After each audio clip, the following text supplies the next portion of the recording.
बंदी छोड़ सतगुरु रामपाल जी परमेश्वर जी की जय हो। परम पिता परमात्मा सारी सृष्टि के रचनहार कुल मालिक असंख्य ब्रह्मांडों के स्वामी जगत गुरु तीनों लोकों में प्रवेश करके सबका धारण पोषण करने वाले राजाधिराज आत्माधार नाथों के नाथ देवों के देव महादेव सर्वेश्वर महेश्वर मृत्युंजय अजरो अमर आदि अनादि सनातनी प्रभु जगत पिता जगदीश्वर श्री श्री 1008 की उपाधि के वास्तविक अधिकारी अकाल मूरत शब्द स्वरूपी राम वासुदेव सर्वगतम ब्रह्म परम पूज्य प्रथम पूज्य परम संत परम पुरुष परम धनी परम दयालु सत्य कबीर हक्का कबीर अल्लाहु अकबर बाखबर अल्लाह ताला जगत के तारणहार जगत के मुक्तिदाता जगत के जगन्नाथ हारे के सहारे हिंदुओं के राम मुसलमानों के अल्लाह सिखों के वाहिगुरु ईसाइयों के मसीह दया के सागर दयानिधि करुणा के सागर करुणानिधि स्वयंभू परिभू संकट मोचन कष्ट हरण मंगल करण दुख भंजन अविगत कबीर निर्विकार निर्विषम परमात्मा अलय अलेख सतगुरु आदि अनादि सतगुरु असली मर्यादा पुरुषोत्तम असली राम असली कृष्ण असली घनश्याम असली मुरारी राजाओं के राजा महाराजाओं के महाराजा शहंशाहों के शहंशाह सम्राटों के सम्राट भगवानों के भगवान अल्लाहों के अल्लाह प्रभुओं के प्रभु मसीहाओं के मसीह सच्चे वाहिगुरु बाबाओं के बाबा पीरों के पीर सेठों के सेठ जगत सेठ सावड़सा सेठ सर्वगुण संपन्न अनंत कोटि कलाओं के स्वामी अनंत कोटि ब्रह्मांडों के नायक योगियों में महायोगी ध्यानियों में महाध्यानी सिद्धों में परम सिद्ध ज्ञानियों में तत्व ज्ञानी ब्रह्म ज्ञानी महाज्ञानी परम ज्ञानी सर्वश्रेष्ठ ज्ञानी विज्ञानी युवा कबीर समर्थ कबीर असमवात अमित ओझा सच्चे रहनुमा करीम अल्लाह सुबहान अल्लाह दुनिया के अंतिम पैगंबर 8 सितंबर 1951 से गांव धनाना जिला सोनीपत हरियाणा भारतवर्ष की पावन भूमि पे प्रकट रियल कल की भगवान श्री नारायण साकार हरि श्री बाबा साहेब नूर अनंत परमात्मा सच्चे दरवेश सच्चे बाखबर संत शिरोमणि सतगुरु रामपाल जी परमेश्वर जी के चरण कमल में आप और हम सभी भाई बहनों का अनंत कोटि दंडवत प्रणाम। सत्साई भाई और बहनों, बहुत बड़ी दया बहुत बड़ी मेहर पूज्य गुरुदेव भगवान की परमेश्वर रामपाल जी की, जिनके शुभ आशीर्वाद से विशेष आशीर्वाद से उन्हीं के सत्संगों के ऊपर बन चुकी पवित्र आध्यात्मिक पुस्तक कबीर बड़ा या कृष्ण के ऊपर वीडियो बनाने की श्रृंखला जारी है। इसी श्रृंखला में आज हमारा ये 6 नंबर का वीडियो है। इस पवित्र पुस्तक कबीर बड़ा या कृष्ण के प्रत्येक वीडियो में हमें अध्यात्म के विषय में वो सब कुछ जानने और समझने को प्राप्त हो रहा है जिसकी तलाश इस आत्मा को सदियों से थी, परंतु तत्व ज्ञान के अभाव से हमारे धर्म गुरु हमारे शास्त्रों में छुपी हुई अध्यात्म को लेकर गूढ़ जानकारी को समाज में फैला नहीं सके, समाज को बता नहीं सके, समाज के सामने रूबरू नहीं कर सके। क्योंकि भाई और बहनों, अपने द्वारा प्रदान की गई शास्त्र अनुकूल सत भक्ति और अपने द्वारा रची गई सृष्टि को सृष्टि रचने वाला कबीर परमेश्वर स्वयं ही सतलोक से चलकर गति करके नीचे मनुष्य रूप में प्रकट होकर संत रूप में तत्वदर्शी संत रूप में जगत गुरु रूप में इस ज्ञान को आगे प्रचारित प्रसारित करता है। उस परमेश्वर के बिना सृष्टि रचना के विषय में 21 ब्रह्मांड में कोई एक शब्द भी नहीं बोल सकता है, और यदि बोलेगा तो केवल अटबट ही करेगा, दंत कथा सुनाएगा, लोकवेद के आधार से झूठ फैलाएगा। तो आज इस पृथ्वी का सौभाग्य उदय हुआ कि सर्व सृष्टि रचनहार कबीर परमेश्वर 8 सितंबर 1951 को गांव धनाना जिला सोनीपत हरियाणा भारतवर्ष में प्रकट हुए और अपने निर्धारित समय अनुसार सन 1994 से उन्होंने इस तत्व ज्ञान का प्रचार प्रसार करना शुरू किया। भाई और बहनों, अब ये ज्ञान जन जन तक पहुँचे क्योंकि इसी ज्ञान को प्राप्त करने के लिए आप और हमें उस समर्थ परमेश्वर कबीर जी ने ये मनुष्य शरीर दिया है, लक 84 योनि से निकाल कर। और ये मनुष्य जन्म सिर्फ और सिर्फ परमात्मा प्राप्ति के लिए मिलता है, यानी मोक्ष प्राप्ति के लिए मिलता है। और ये कार्य यदि हमने नहीं किया मनुष्य जन्म प्राप्त करके कि मानव जन्म पाए कै जो नहीं रटे हरि नाम, भाई जैसे कुआ जल बिना फिर बनवाया किस काम, तो हमारा मनुष्य जन्म प्राप्त करना निरर्थक हो जाएगा। भाई और बहनों, अब हमें कैसे पता चले कि वास्तव में भक्ति मार्ग क्या है, शास्त्र अनुकूल साधना क्या है, मोक्ष किस विधि से होगा, परमात्मा कौन है, कैसा है, कहाँ रहता है, कैसे मिलता है। तो इन्हीं सब जानकारियों के लिए सतगुरु रामपाल जी ने हजारों की संख्या में सत्संग किए हैं और सैकड़ों की संख्या में पवित्र पुस्तकें लिखी हैं। उन्हीं में से एक पवित्र पुस्तक जिसका नाम है कबीर बड़ा या कृष्ण, जिसके ऊपर वीडियो बनाए जा रहे हैं। आज हमारा ये 6वें नंबर का वीडियो है। अभी तक यदि आपने इस पुस्तक पर बन चुके पहले के 5 वीडियो नहीं देखे हैं तो आज का वीडियो देखना आपके लिए कोई मायने नहीं रखेगा, क्योंकि कड़ी से कड़ी जुड़ती है। जब तक आप पहले के 5 वीडियो नहीं देखेंगे आपको आगे का ज्ञान समझ में नहीं आएगा। और विशेषकर वीडियो नंबर 5 में एक बहुत ही महत्वपूर्ण टॉपिक चला हुआ है, और टॉपिक है जनता की अदालत में मुकदमा। जनता की अदालत में मुकदमा। मुकदमा किस बात को लेकर है? मुकदमा अध्यात्म को लेकर है, भक्ति मार्ग को लेकर है, भगवान की समर्थता को लेकर है कि वास्तव में समर्थ परमात्मा कौन है, कबीर है या कृष्ण है।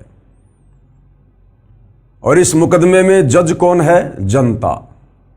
जनता जनार्दन, क्योंकि वर्तमान की जनता शिक्षित है, पढ़ी लिखी है, सही और गलत का निर्णय अपने बुद्धि विवेक से कर सकती है। और जो वकील हैं इस मुकदमे में, कबीर जी की तरफ से उनके वकील हैं सतगुरु रामपाल जी।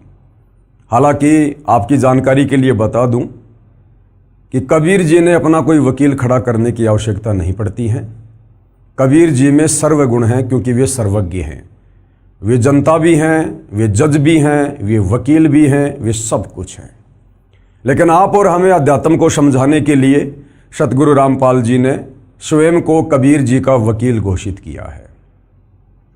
तो कबीर जी की तरफ से वकील हैं सतगुरु रामपाल जी, और श्री कृष्ण जी की तरफ से वकील हैं हिंदू धर्म के तमाम संत, महंत, मंडलेश्वर, आचार्य, शंकराचार्य, महामंडलेश्वर, मठाधीश।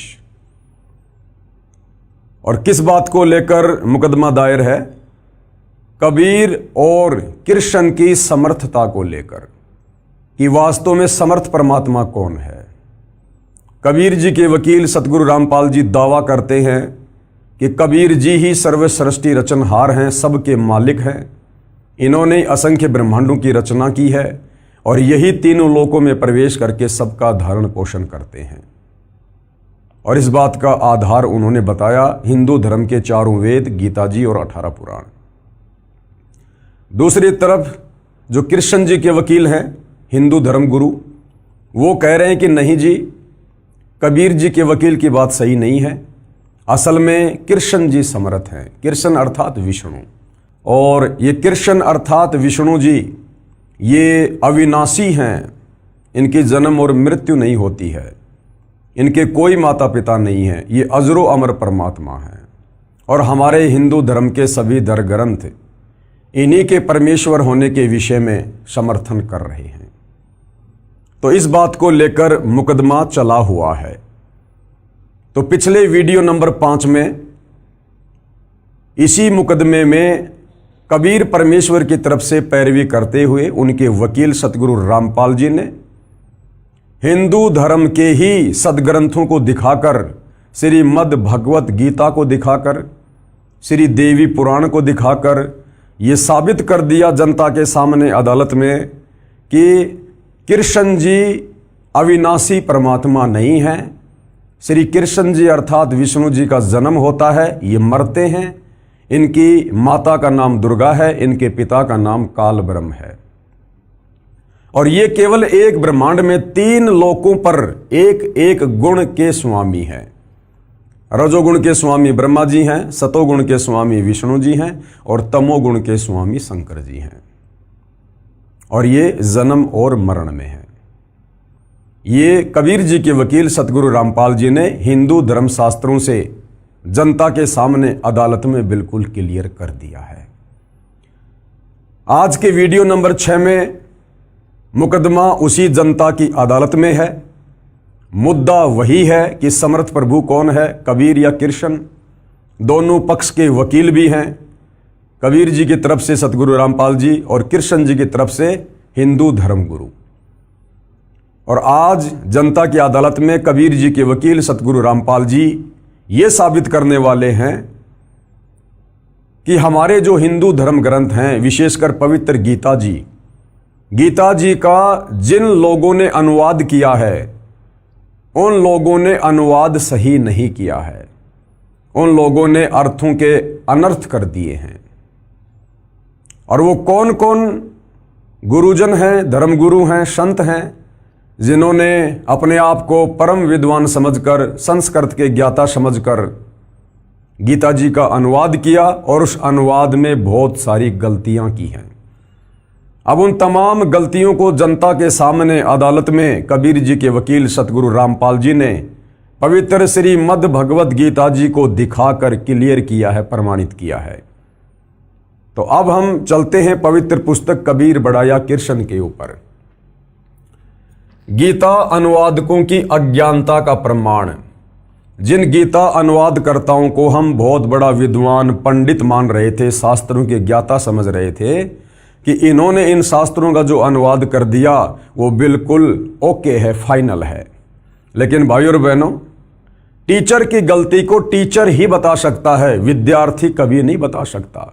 तो धर्म गुरुओं की गलतियों को आप और हमारे जैसे श्रद्धालु नहीं पकड़ सकते, धर्म गुरु ही पकड़ सकता है।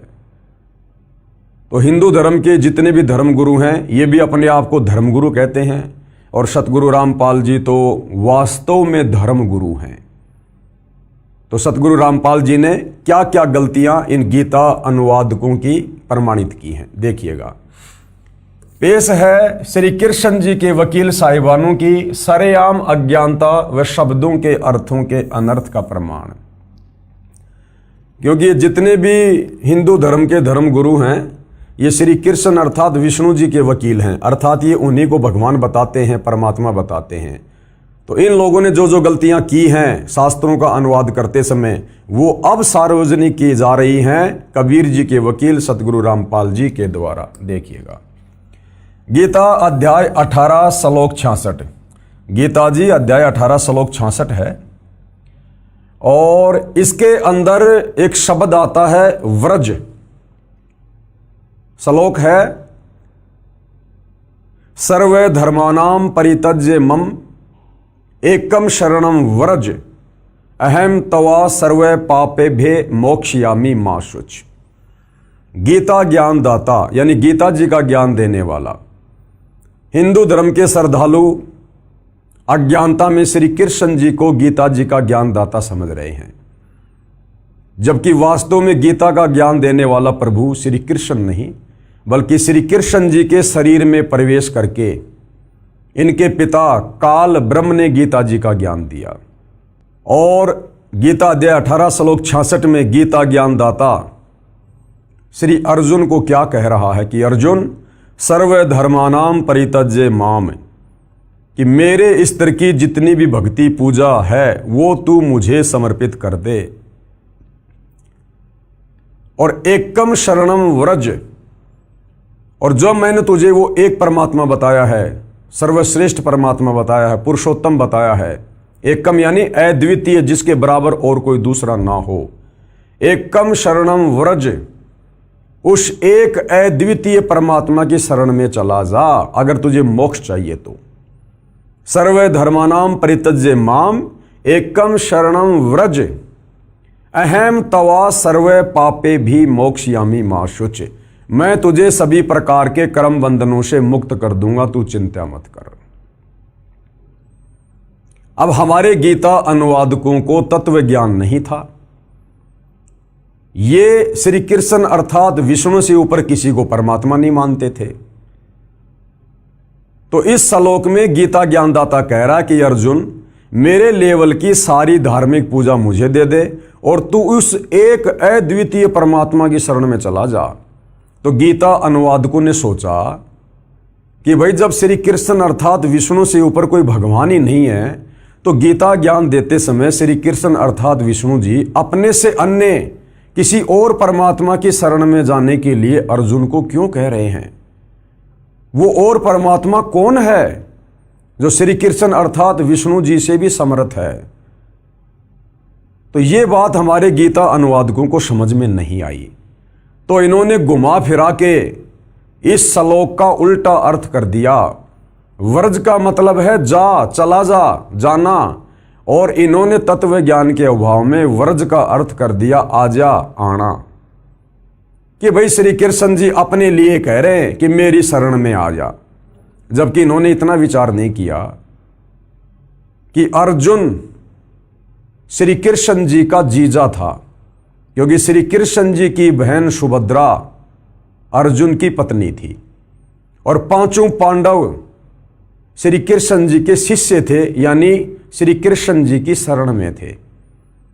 तो विचार करना चाहिए, अर्जुन तो पहले से ही श्री कृष्ण जी की शरण में था, फिर भला श्री कृष्ण जी ये क्यों कहेंगे कि मेरी शरण में आ जा, जबकि वो तो पहले से ही उसका शिष्य था। वो गीता ज्ञानदाता कह रहा है कि अर्जुन उस एकमात्र सर्वश्रेष्ठ परमात्मा की शरण में जा, जिसके विषय में मैंने तेरे को पहले गीता ज्ञान देते समय अध्याय 2 श्लोक नंबर 17 में कहा है कि उस अविनाशी को मारने में कोई भी सक्षम नहीं है। वो सर्वश्रेष्ठ परमात्मा है, जिसके विषय में गीता ज्ञानदाता ने अध्याय 15 श्लोक नंबर 17 में कहा कि उत्तम पुरुष तु अन्य परमात्मा इति उदारते ये लोग तरम अवश्य विवर्ति अव ईश्वरे।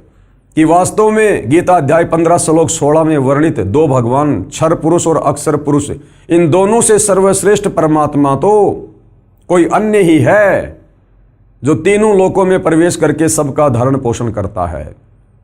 और गीता अध्याय 8 श्लोक 3 में उसका नाम बताया कि वो परम अक्षर ब्रह्म है। तो गीता अध्याय 18 श्लोक 66 में गीता ज्ञान देने वाला अर्जुन को उस परम अक्षर ब्रह्म की शरण में जाने की सलाह दे रहा है कि जब तक तू उसकी शरण में नहीं जाएगा, तेरा जन्म और मरण समाप्त नहीं होगा, तू परम शांति को प्राप्त नहीं होगा, शाश्वत स्थान सतलोक को प्राप्त नहीं होगा।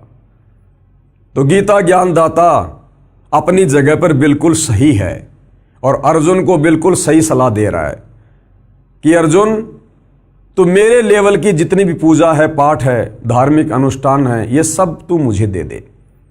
यानी मेरे ओम नाम की कमाई का फल, धार्मिक जो तूने यज्ञ की है उनका फल, वो तू मुझे दे दे, मुझे संकल्प कर दे। सर्व धर्मानान परित्यज्य माम, और एकम शरणम व्रज, और उस एक परमेश्वर की शरण में जा, जिसके विषय में मैंने तेरे को अध्याय 8 श्लोक 3 में कहा था कि वो परम अक्षर ब्रह्म है। अहम तवा सर्व पापे भी मोक्षयामी मा शुच। मैं तुझे हर प्रकार के कर्म बंधनों से, पाप कर्मों से मुक्त कर दूंगा, तू चिंता मत कर। लेकिन गीता अनुवादकों की नासमझी के चलते आज तक बेचारा हिंदू समाज भी नहीं समझ पाया कि वास्तव में एक सर्वश्रेष्ठ परमात्मा क्यों है, क्योंकि हमारे गीता अनुवादकों ने तत्व ज्ञान के अभाव में घुमा फिरा के वर्ज शब्द के अर्थ का अनर्थ करके, उल्टा अर्थ करके, जाना को आना लिखकर और श्री कृष्ण जी के सर पे टोपी पहना दी। तो अब सतगुरु रामपाल जी जनता की अदालत में श्री कृष्ण जी के वकीलों के सामने कबीर परमेश्वर के वकील की भूमिका में और सबको प्रमाणित करके दिखा रहे हैं कि हमारे गीता अनुवादकों ने किस प्रकार से गफलत की है, गलती की है शास्त्रों का अनुवाद करते समय। पेश है श्री कृष्ण जी के वकील साहिबानों की सरेआम अज्ञानता व शब्दों के अर्थों के अनर्थ का प्रमाण। तो ये देखिए गीता अध्याय 18 श्लोक 66 जो अभी आपको बताया गया है। गीता जी के सब अनुवादकों ने गीता अध्याय 18 श्लोक 66 का अनुवाद गलत किया है। इस श्लोक 66 के मूल पाठ में व्रज शब्द है। क्या शब्द है? व्रज। सर्व धर्मान परित्यज्य माम एकम शरणम व्रज, जिसका अर्थ आना किया है, जबकि व्रज का अर्थ होता है जाना, जो कि गलत है। व्रज का अर्थ जाना, चले जाना, प्रस्थान करना, एक स्थान से दूसरे स्थान पर जाना होता है। अब आपको दिखाया जाएगा यहां पर प्रमाण के लिए कि किन किन गीता अनुवादकों ने, किन किन धर्मगुरुओं ने उल्टा अनुवाद किया है व्रज शब्द का।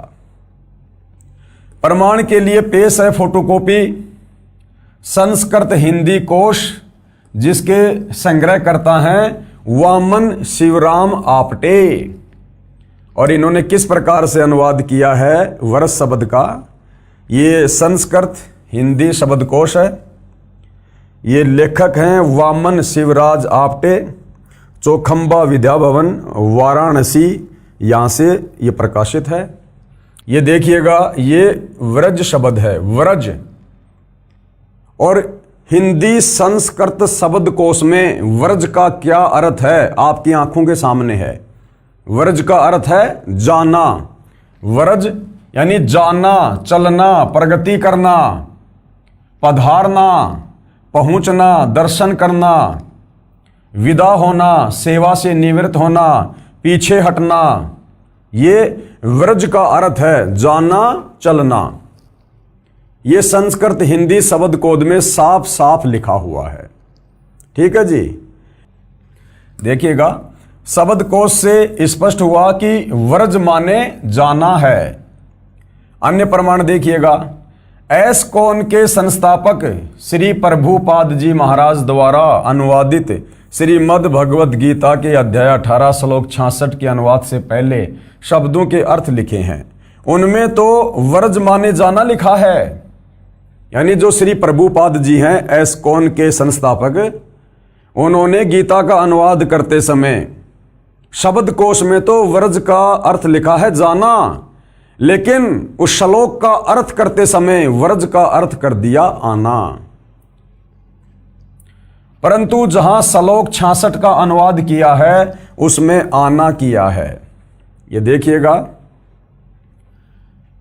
ये श्री प्रभुपाद की गलती, ये एस्कॉन के संस्थापक हैं।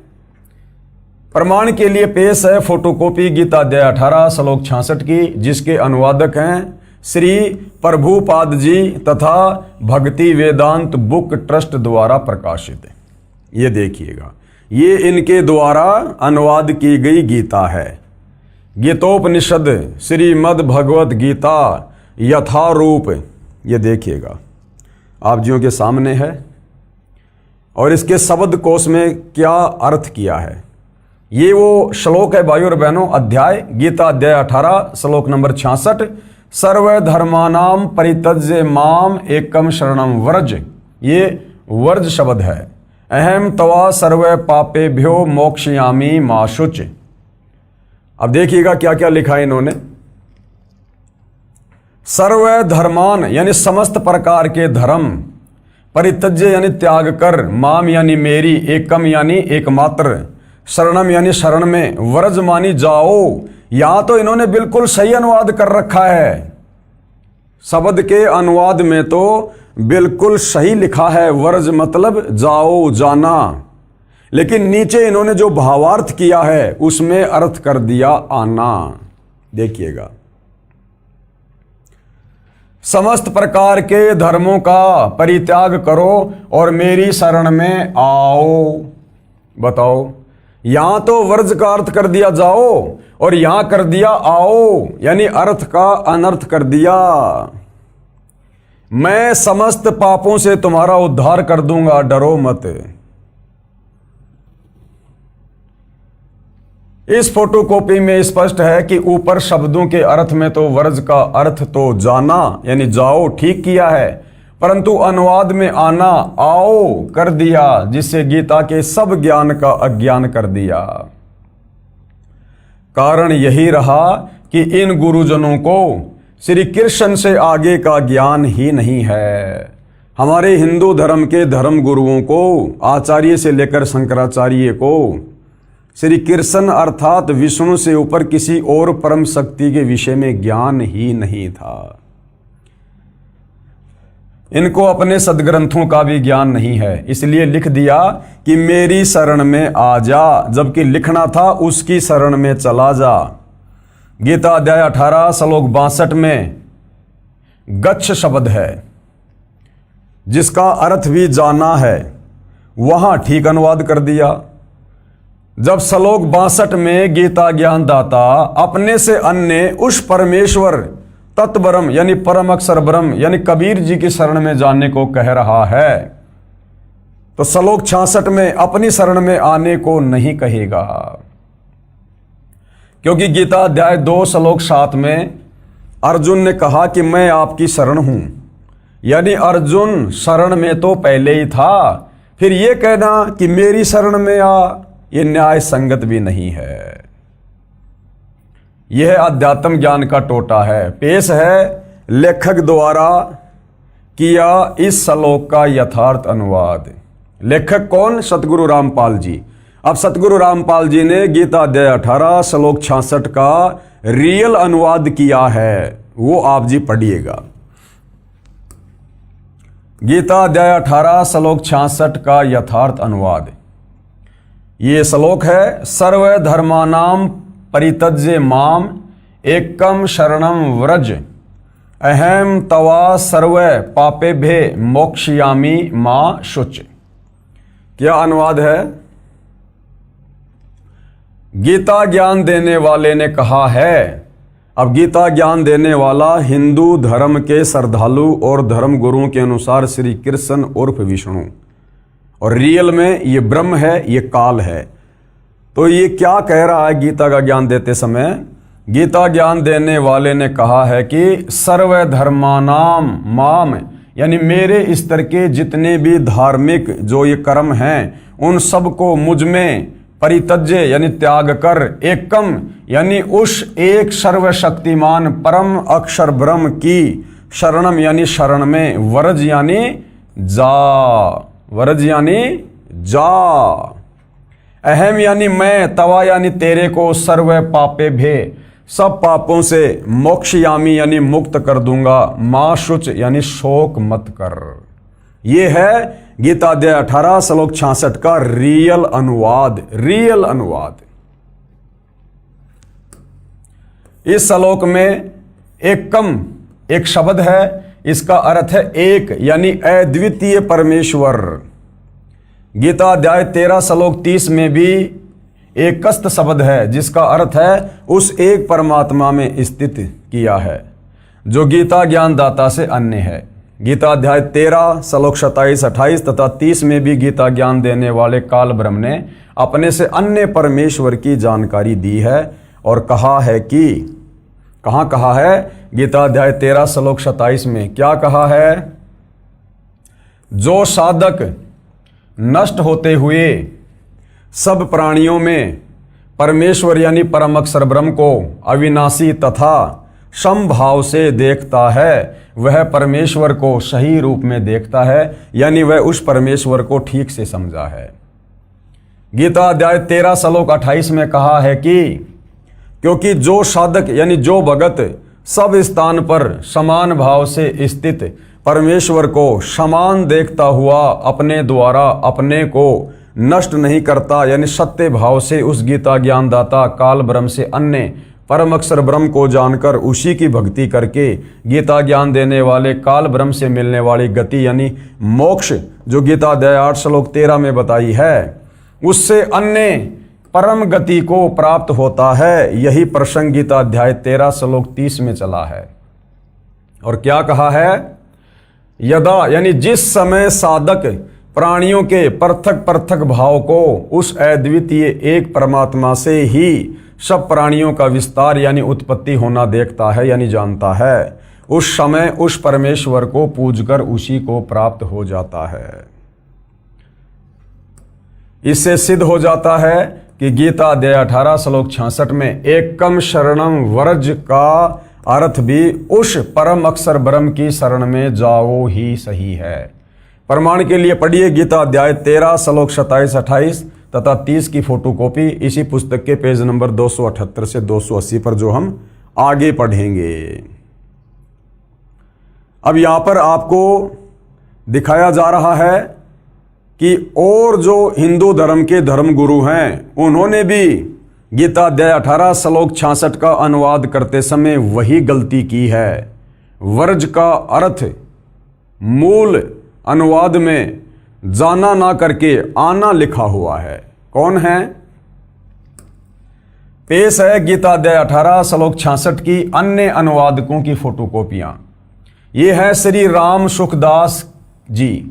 श्री राम सुखदास जी, उन्होंने क्या गलती की है? सेम गलती। पेश है गीता अध्याय 18 श्लोक 66 की फोटोकॉपी श्री राम सुखदास जी महाराज के अनुवाद की। तो ये गीता जी है जो श्री राम सुखदास जी ने लिखी है, गीता प्रबोधनी, और यहां लिखा हुआ है श्री राम सुखदास। प्रकाशक एवं मुद्रक है गीता प्रेस गोरखपुर, गोविंद भवन कार्यालय कोलकाता का संस्थान। और क्या लिखा है? ये श्लोक है गीता अध्याय 18 श्लोक 66 कि सर्व धर्मानाम परित्यज्य माम एकम शरणम व्रज। ये व्रज शब्द है, आप जी की आंखों के सामने ध्यान रखना, व्रज। अहम तवा सर्व पापेभ्यो मोक्षयामी माशुच। और क्या अनुवाद किया इन्होंने? संपूर्ण धर्मों का आश्रय छोड़कर तू केवल मेरी शरण में आ जा। ये देखो जी, वर्ज का अर्थ होता है जाना, इन्होंने कर दिया आजा। मैं तुझे संपूर्ण पापों से मुक्त कर दूंगा, चिंता मत कर। सब ने एक सुर में अनुवाद किया है, एक सुर में, तत्व ज्ञान के अभाव में। आगे देखिए श्री ज्ञानानंद जी महाराज की गलती। श्री ज्ञानानंद जी महाराज की गलती। पेश है गीता अध्याय 18 श्लोक 66 की फोटोकॉपी श्री ज्ञानानंद जी महाराज के अनुवाद की। ये देखिएगा, इनके द्वारा लिखी गई गीता है। श्री कृष्ण कृपया श्रीमद् भगवद गीता पदानुवाद सहित गीता ज्ञान सुधा सप्तम संस्करण 10,000 प्रतियां निमित्त मात्र गीता मनीषी और श्री ज्ञानानंद जी महाराज अपने आप को गीता के मनीषी यानी बहुत बड़े विद्वान कह रहे हैं। गीता अध्याय 18 श्लोक 66 सर्वधर्मानाम परित्यज्य माम एकम शरणम व्रज। ये व्रज शब्द है। अहम तवा सर्व पापेभ्यो मोक्षयामी माशुच। क्या अनुवाद किया है? सेम गलती। संपूर्ण धर्मों का आश्रय छोड़कर तू केवल मेरी शरण में आ जा। वर्ज का अर्थ होता है जाना, यानी चला जा। और इन्होंने क्या किया है? आ जा, मैं तुझे संपूर्ण पापों से मुक्त कर दूंगा, तू शोक मत कर। आरोपित धर्म छोड़कर तू ये सब आ, एक मेरी ही शरण ले, अब तुझे पापों से मुक्त कर दूंगा, मैं चिंता न कर तू किसी भी तरह। यानी गीता अनुवाद करते समय हमारे धर्म गुरुओं ने गलतियों पे गलतियां कर रखी है, गलतियों पे गलतियां। उसके बाद देखिएगा श्री सुधांशु जी महाराज की गलती। पेश है गीता अध्याय 18 श्लोक 66 की फोटोकॉपी श्री सुधांशु जी महाराज के अनुवाद की।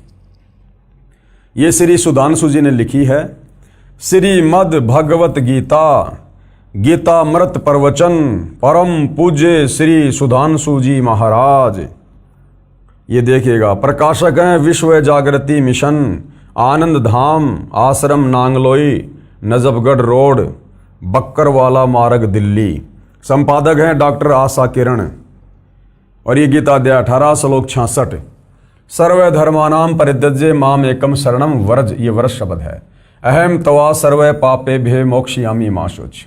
और क्या अनुवाद किया है? वो सेम गलती। सभी धर्मों को छोड़कर तू केवल मेरी शरण में आ जा, मेरी शरण में आ जा। जबकि लिखना था उसकी शरण में चला जा, मैं तुझे सभी पापों से मुक्त कर दूंगा, चिंता मत कर। आगे देखिए भाइयों और बहनों, श्री आसाराम जी महाराज की गलती। पेश है गीता अध्याय 18 श्लोक 66 की फोटोकॉपी श्री आसाराम जी महाराज के अनुवाद की। यानी जनता की अदालत में कबीर जी के वकील सतगुरु रामपाल जी की तरफ से और जितने भी हमारे ये धर्म गुरु हैं, इनकी विद्वता का आईना दिखाया जा रहा है। सारे के सारे भेड़ चाल में चल रहे हैं, सारे के सारे भेड़ चाल में। श्री कृष्ण जी से ऊपर ये जान ही नहीं पाए कि कोई सुप्रीम गॉड भी है, कोई सुप्रीम परमात्मा भी है। और सब ने रटा रटाया भेड़ चाल चलते हुए एक ही अनुवाद किया है, एक दूसरे के अनुवाद को कॉपी करके, और भगत समाज का भट्ठा बैठा दिया, परमात्मा तक नहीं पहुंचने दिया।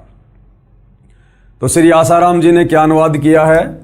श्रीमद् भगवत गीता मातम्य श्लोक अनुवाद, महिला उत्थान ट्रस्ट, संत श्री आसाराम जी आश्रम, संत श्री आसाराम जी बापू आश्रम मार्ग, अहमदाबाद। और ये श्लोक है गीता अध्याय 18 श्लोक 66, सर्वधर्मानाम परित्यज्य माम एकम शरणम व्रज, अहम तवा सर्व पापेभ्यो मोक्षयामि मा शुच। यानी सब ने एक दूसरे की कॉपी कर रखी है, जो का त्यों कॉपी पेस्ट कर दिया और जनता में पेश कर दिया। और क्या लिखा है इन्होंने? संपूर्ण धर्मों को अर्थात संपूर्ण कर्तव्य कर्मों को मुझ में त्याग कर तू केवल एक मुझ सर्वशक्तिमान सर्वाधार परमेश्वर की शरण में ही आ जा।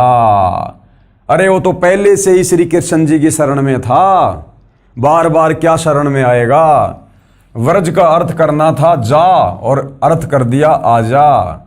मैं तुझे संपूर्ण पापों से मुक्त कर दूंगा, तू शोक मत कर। आगे देखिएगा, हिंदू धर्म के महान धर्मगुरुओं के द्वारा जो गीता जी का अनुवाद किया गया है, उसकी झलक यहां पर जनता को दिखाई जा रही है। ये देखिए, श्री अड़गड़ानंद जी महाराज की गलती। इनके तो नाम से ही स्वयं सिद्ध है कि ये तो गड़बड़ करेंगे, जब नाम ही श्री अड़गड़ानंद जी महाराज है। पेश है गीता अध्याय 18 श्लोक 66 की फोटोकॉपी श्री अड़गड़ानंद जी महाराज के अनुवाद की। श्री अड़गड़ानंद महाराज जी क्या कर रहे हैं? श्रीमद् भगवद गीता यथार्थ गीता मानव धर्मशास्त्र परम पूज्य श्री परमहंस महाराज का कृपया प्रसाद, स्वामी श्री अड़गड़ानंद जी महाराज, श्री परमहंस धाम, ग्राम पत्रालय, सक्तेशगढ़ जिला, मिर्जापुर, भारत। और कहाँ से प्रकाशक है? श्री परमहंस स्वामी अड़गड़ानंद जी आश्रम ट्रस्ट, न्यू अपोलो स्टेट, गाला नंबर 5, और ये मोगरा लेन, रेलवे सबवे, अंधेरी पूर्व, बंबई। और ये श्लोक आप जियों के सामने है, गीता अध्याय 18 श्लोक 66, सर्वधर्मान परित्यज्य माम एकम शरणम व्रज, अहम तवा सर्व पापेभ्यो मोक्षयामि मा शुच। और क्या अनुवाद किया इन्होंने? वही अनुवाद, संपूर्ण धर्मों को त्याग कर अर्थात मैं ब्राह्मण श्रेणी का करता हूं या शूद्र श्रेणी का क्षत्रिय हूं अर्थात वैश्य, इसके विचार को त्याग कर केवल एक मेरी अनन्य शरण को प्राप्त हो, यानी मेरी शरण में आ जा, मेरी शरण को प्राप्त कर ले, मैं तुझे संपूर्ण पापों से मुक्त कर दूंगा, तू शोक मत कर। इसने और ही अड़ंगा अड़ा दिया बीच में अड़गड़ानंद जी ने, मैं ब्राह्मण हूं अर्थात शूद्र हूं अर्थात क्षत्रिय हूं अर्थात वैश्य हूं, फालतू की बातें। आगे देखिए, हंसादेश पंथ वालों की गलती। हंसादेश में दो भाई हैं, श्री सतपाल जी महाराज और श्री प्रेम रावर्त उर्फ बाल योगेश्वर जी। इन्होंने भी वही गलती की, वही भेड़ चाल। ये देखिएगा, हंसादेश पंथ वालों की गलती। पेश है हंसादेश वाले पंथ श्री सतपाल जी महाराज व श्री प्रेम रावत जी महाराज के आश्रम से अनुवादित गीता अध्याय 18 श्लोक 66 की फोटोकॉपी। श्रीमद् भगवद गीता भाव प्रबोधनी भाषा टीका सहित अनुवादक हैं ब्रह्मलीन महात्मा सत्यानंद और सर्वज्ञानंद आदि संपादक हंसादेश प्रकाशक मानव उत्थान सेवा समिति पंजाब विभाग नई दिल्ली। ये गीता अध्याय 18 श्लोक 66, सर्वधर्मान परित्यज्य माम एकम शरणम व्रज, अहम तवा सर्व पापे भ्यो मोक्षयामी मा शुच। और क्या अनुवाद किया है इन महापुरुषों ने? सर्व धर्मों के कर्मों को छोड़कर तू केवल मेरी ही शरण में आ जा, मेरी शरण में आ, मेरी शरणागत रूप धर्म में लग, मैं तुझे संपूर्ण पापों से मुक्त कर दूंगा। लिखना था जा, चला जा उस परमेश्वर की शरण में अगर मुक्त होना है तो, और लिख दिया इन्होंने अनुवादकों ने कि तू आजा मेरी शरण में, आजा, जन्म मरण में पड़ा रहे यहीं पे। विशेष उपरोक्त प्रमाणों से स्पष्ट है कि मेरे यानी लेखक के यानी सतगुरु रामपाल जी के अतिरिक्त किसी को भी गीता का ज्ञान नहीं है, 101% नहीं है। सबने शब्द के अर्थों का अनर्थ करके ज्ञान का अज्ञान बनाकर जनता को भ्रमित कर रखा है। उपरोक्त श्लोकों से प्रमाणित हुआ कि गीता ज्ञान देने वाले से अन्य परमेश्वर है, जो सृष्टि की उत्पत्ति करता व धारण पोषण करता परम शांति प्रदान करने वाला परमेश्वर है। उसी की शरण में जाने के लिए कहा है कि एकम शरणम व्रज, कि अर्जुन उस परम अक्षर ब्रह्म की शरण में जा, जिसके विषय में मैंने तेरे को गीता अध्याय 8 श्लोक 3 में कहा है कि वो परम अक्षर ब्रह्म है। अब देखिएगा भाइयों और बहनों, गीता ज्ञान देने वाले से अन्य समर्थ परमेश्वर है, यानी गीता ज्ञान दाता। जब तक आपको तत्व ज्ञान नहीं है तब तक आप श्री कृष्ण जी कह रहे हो, और जब तत्व ज्ञान हो जाएगा तो पता चलेगा कि गीता ज्ञान दाता काल ब्रह्म है। तो गीता ज्ञान देने वाले से अन्य समर्थ परमात्मा है। अब इसका प्रमाण देखिएगा आप। गीता अध्याय 7 श्लोक 29 में गीता ज्ञान बोलने वाले ने, जिसे आप श्री कृष्ण और विष्णु मानते हो, उसने अपने से अन्य परमेश्वर के विषय में बताया है। कहा है कि जो मेरी शरण होकर यानी मेरी राय मानकर उस परमेश्वर के विषय में किसी तत्वदर्शी संत से तत्व ज्ञान समझ लेते हैं, जरा यानी वृद्ध अवस्था अर्थात बुढ़ापे तथा मरण यानी मृत्यु से छूटने के लिए प्रयत्न करते हैं, वे तत्ब्रह्म यानी उस परमेश्वर को, संपूर्ण अध्यात्म को तथा संपूर्ण कर्मों को जानते हैं। ये देखिएगा, पेश है गीता अध्याय 7 श्लोक 29 की फोटोकॉपी। गीता ज्ञान दाता आप लोगों के अनुसार श्री कृष्ण और विष्णु अर्जुन को अपने से अन्य परमात्मा के विषय में क्या कह रहा है। ये देखिए, जरा मरण मोक्षाय माम आश्रिते यतन्ति ये ते ब्रह्म तत्व विदु कृत्स्नम अध्यात्म करम च अखिलम। क्या अनुवाद किया है आप जियों के सामने है। जो मेरे शरण होकर यानी जो मेरी राय मानकर, जो मैं गीता जी में बता रहा हूं उस परमेश्वर के विषय में, जो मेरे शरण होकर जरा और मरण से छूटने के लिए, क्योंकि काल के लोक में सबसे बड़ा कष्ट है बुढ़ापा और मृत्यु। जरा यानी बुढ़ापा और मरण यानी मृत्यु से छूटने के लिए यानी मोक्ष प्राप्त करने के लिए जो भगत यत्न करते हैं, वे पुरुष उस ब्रह्म को अपने से अन्य किसी और ब्रह्म के विषय में कह रहा है गीता ज्ञानदाता, कि वे उस ब्रह्म यानी भगवान को, संपूर्ण अध्यात्म को तथा संपूर्ण कर्मों को जानते हैं।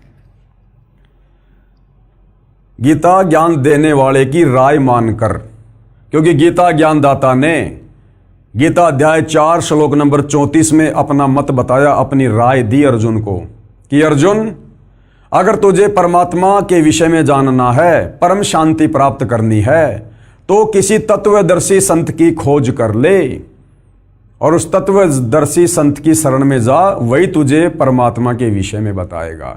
तो यहाँ गीता अध्याय 7 श्लोक 29 में गीता ज्ञानदाता कह रहा है कि जो मेरी बात मानकर, मेरी राय मानकर, जो मैंने गीता ज्ञान देते समय कही है, और जो उस तत्व ब्रह्म की खोज में चले जाते हैं, उसकी शरण में चले जाते हैं, वो मुक्त हो जाते हैं, वो सब कर्मों को जानते हैं। फिर वो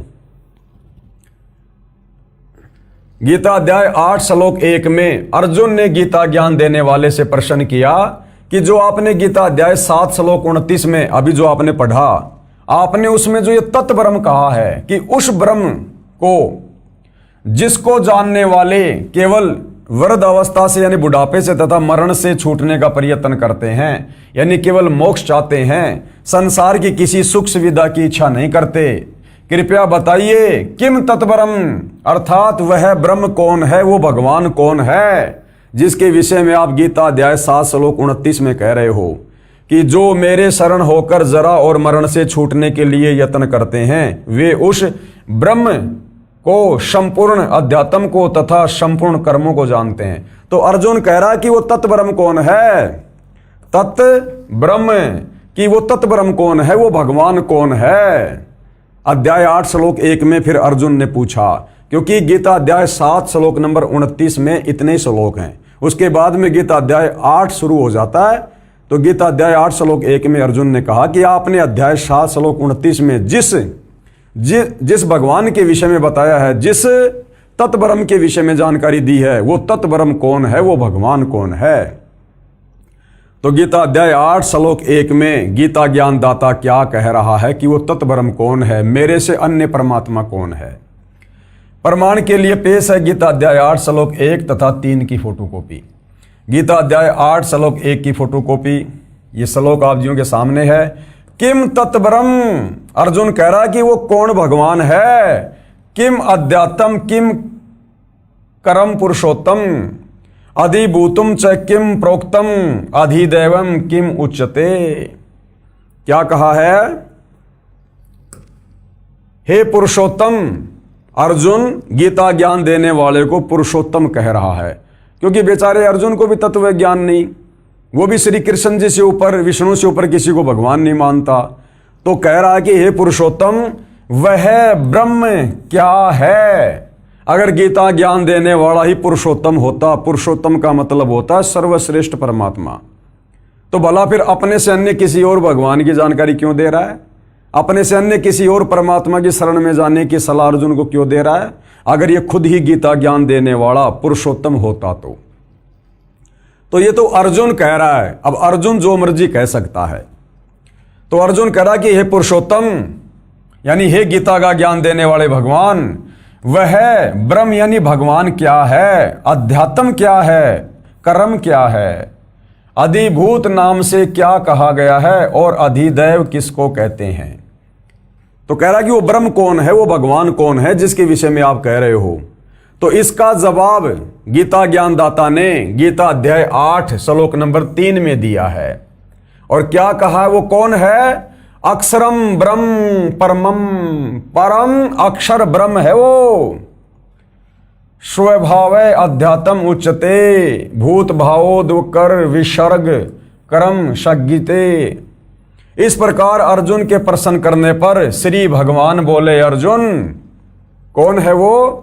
परम अक्षर ब्रह्म है, जिसकी शरण में जाने के लिए मैं तुझे सलाह दे रहा हूं अर्जुन। वो कौन है? वो परम अक्षर ब्रह्म है, वो कबीर देव है, सारी सृष्टि का मालिक है। परम अक्षर ब्रह्म है, अपना स्वरूप अर्थात जीवात्मा अर्थात नाम से कहा जाता है, तथा भूतों के भाव को उत्पन्न करने वाला जो त्याग है वह कर्म नाम से कहा गया है। तो गीता ज्ञानदाता अपने से अन्य उस परम अक्षर ब्रह्म की शरण में जाने को कह रहा है। इसलिए गीता अध्याय 18 श्लोक 66 में जो वर्ज का जो अर्थ बनता है वो होता है जाना। जब इतने सारे श्लोकों में अपने से अन्य किसी और भगवान की शरण में जाने को कह रहा है, तो अध्याय 18 श्लोक 66 में अपनी शरण में आने को क्यों कहेगा? ये तो कॉमन सेंस की बात है। लेकिन हमारे नादान धर्म गुरु तत्व ज्ञान के अभाव में श्री कृष्ण अर्थात विष्णु से ऊपर किसी और को परमात्मा नहीं मानते थे। अन्य प्रमाण गीता ज्ञान दाता से अन्य परमेश्वर का, इसी गीता अध्याय 8 के श्लोक 5 तथा 7 में तो गीता ज्ञान दाता ने अपनी पूजा करने को कहा है। ध्यान देना, गीता अध्याय 8 श्लोक 5 और 7 में तो गीता ज्ञान देने वाले श्री कृष्ण और विष्णु ने यानी ब्रह्म ने अपनी भक्ति पूजा साधना करने के लिए कहा है। गीता अध्याय 8 के श्लोक 5 तथा 7 में गीता ज्ञान दाता ने अपनी पूजा करने को कहा है कि हे अर्जुन, यदि तू मेरी भक्ति करेगा तो निसंदेह मेरे को ही प्राप्त होगा। बिल्कुल सही बात है, इसलिए युद्ध भी कर और मेरा सुमरण भी कर, मुझे ही प्राप्त होगा। फिर इसी गीता अध्याय 8 के श्लोक नंबर 8, 9 तथा 10 में अपने से अन्य उस तत्व ब्रह्म की शरण में जाने के लिए कह रहा है। अध्याय 8 के श्लोक नंबर 8, 9 तथा 10 में अपने से अन्य तत्व ब्रह्म यानी परम अक्षर ब्रह्म, परम दिव्य पुरुष यानी परमेश्वर के विषय में बताया है और कहा है कि जो साधक यानी जो भगत उस परमेश्वर अर्थात परम अक्षर ब्रह्म की भक्ति करता है तो उसी को प्राप्त होता है। तो गीता अध्याय 18 श्लोक 66 में गीता ज्ञान दाता ये कहकर कि सर्वधर्मान परित्यज्य माम और एकम शरणम वर्ज, वो जिस अद्वितीय परमात्मा की शरण में जाने को कह रहा है वो परम अक्षर ब्रह्म है, कबीर देव है। पेश है गीता अध्याय 8 के श्लोक 5 व 7 की फोटोकॉपी, जिसमें गीता ज्ञान देने वाले ने अपनी भक्ति करने के लिए कहा है। गीता अध्याय 8 श्लोक 5 की फोटोकॉपी आप जियों के सामने है, देख सकते हैं। ये लिखा हुआ है, अंत काले च माम एवं शरणम मुक्त्वा कलेवरम ये प्रियाति स मध्यावम याति न अस्ति अत्र संशय। क्या अनुवाद किया है? जो पुरुष यानी जो व्यक्ति अंत काल में भी यानी मरते समय भी मुझको ही सुमरण करता हुआ शरीर को त्याग कर जाता है, यानी मेरा ओम नाम का जाप करता हुआ मरता है, वह मेरे साक्षात स्वरूप को प्राप्त होता है, इसमें कुछ भी संशय नहीं। यानी वो मेरे ब्रह्म लोक में आ जाता है, क्योंकि गीता ज्ञान दाता ब्रह्म जिसकी साधना का मंत्र ओम है और ये ब्रह्म लोक में रहता है। तो कह रहा है कि मेरा भगत मरते दम तक जो मेरे ओम नाम का जाप करता है वो मरने के बाद में मुझे प्राप्त होता है, यानी मेरे ब्रह्म लोक में आ जाता है। गीता अध्याय 8 श्लोक 7 की फोटोकॉपी देखिएगा। तस्मात् सर्वेषु कालेषु माम अनुसर युद्धे च मयि अपिर्त मनोबुद्धि माम एवं ऐसी असंशयम। क्या कह रहा है? इसलिए हे अर्जुन, तू सब समय में निरंतर मेरा सुमरण कर और युद्ध भी कर। इस प्रकार मुझ में अर्पण किए हुए मन बुद्धि युक्त होकर तू निसंदेह मुझको ही प्राप्त होगा। यानी मेरी भक्ति करेगा तो अर्जुन तू मेरे को प्राप्त होगा। और अब क्या कह रहा है? अब ये गीता ज्ञानदाता अपने से अन्य उस परम अक्षर ब्रह्म की शरण में जाने को कह रहा है, जिसकी शरण में जाने से ही परम शांति मिलेगी, मोक्ष होगा। गीता ज्ञान दाता से अन्य परमेश्वर। पेश है गीता अध्याय 8 के ही श्लोक नंबर 8, 9 तथा 10 की फोटोकॉपी, जिसमें गीता ज्ञान दाता ने अपने से अन्य परम दिव्य पुरुष यानी परमेश्वर यानी परम अक्षर ब्रह्म की भक्ति करने को कहा है। ये गीता अध्याय 8 के श्लोक 8 की फोटोकॉपी है। श्लोक आप जियों के सामने है। सामने आपको सीधा लिखा हुआ हिंदी अनुवाद पढ़ा देते हैं, देखिएगा। जहां गीता ज्ञानदाता अपने से अन्य उस परम अक्षर ब्रह्म की शरण में जाने को कह रहा है। हे पार्थ यानी हे अर्जुन, यह नियम है कि परमेश्वर के ध्यान के अभ्यास रूप योग से युक्त दूसरी ओर न जाने वाले चित्त से निरंतर चिंतन करता हुआ मनुष्य परम प्रकाश रूप दिव्य पुरुष को अर्थात परमेश्वर को ही प्राप्त होता है।